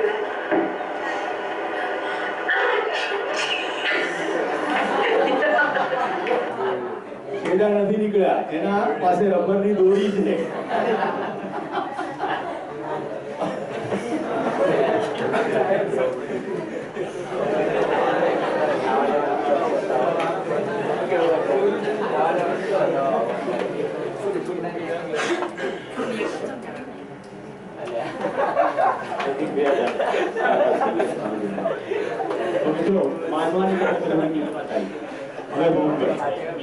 ક્રિસ્ટલ ક્લિયર જાણવું સમજીને આવો તો જમો, આરામ કરી લો, જ્યાં ઉતર્યા છો ત્યાં, રાઈટ. 8 કે 10 ની ડોરમિટરી હશે તો જ્યાં ઉતર્યા છો ત્યાં બીજાને ડખા થયા વગર બેને શું હોય તો પછી બીજી કોઈ જગ્યાએ 8 જણા જતા અને ચર્ચા કરો. તમારા જીવનના બધા ક્ષેત્રોને જોઈને કહો કે કઈ કઈ વસ્તુ તમે માનતા છો.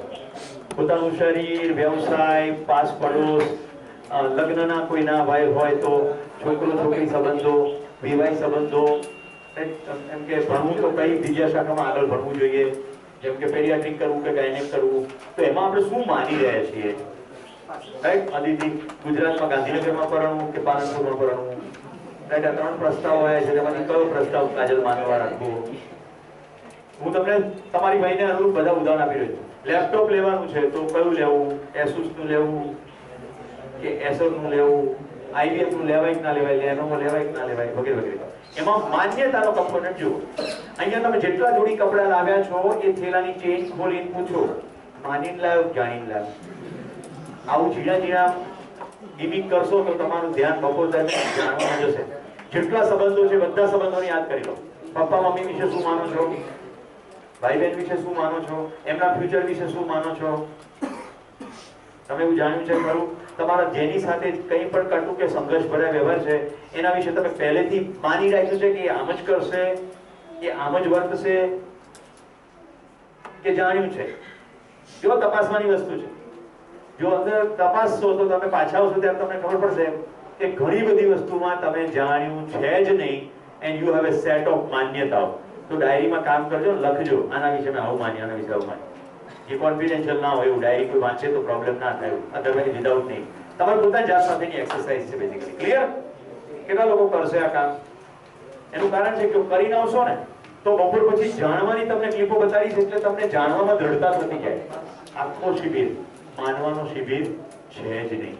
અહીંયાથી એક પણ પ્રસ્તાવને તમારે માનવાનો છે જ નહીં. હું એમ કહું આમ છે તો જોવાનું છે એની વાત થશે. ઓકે, તો અત્યારે 12:30 થયા છે.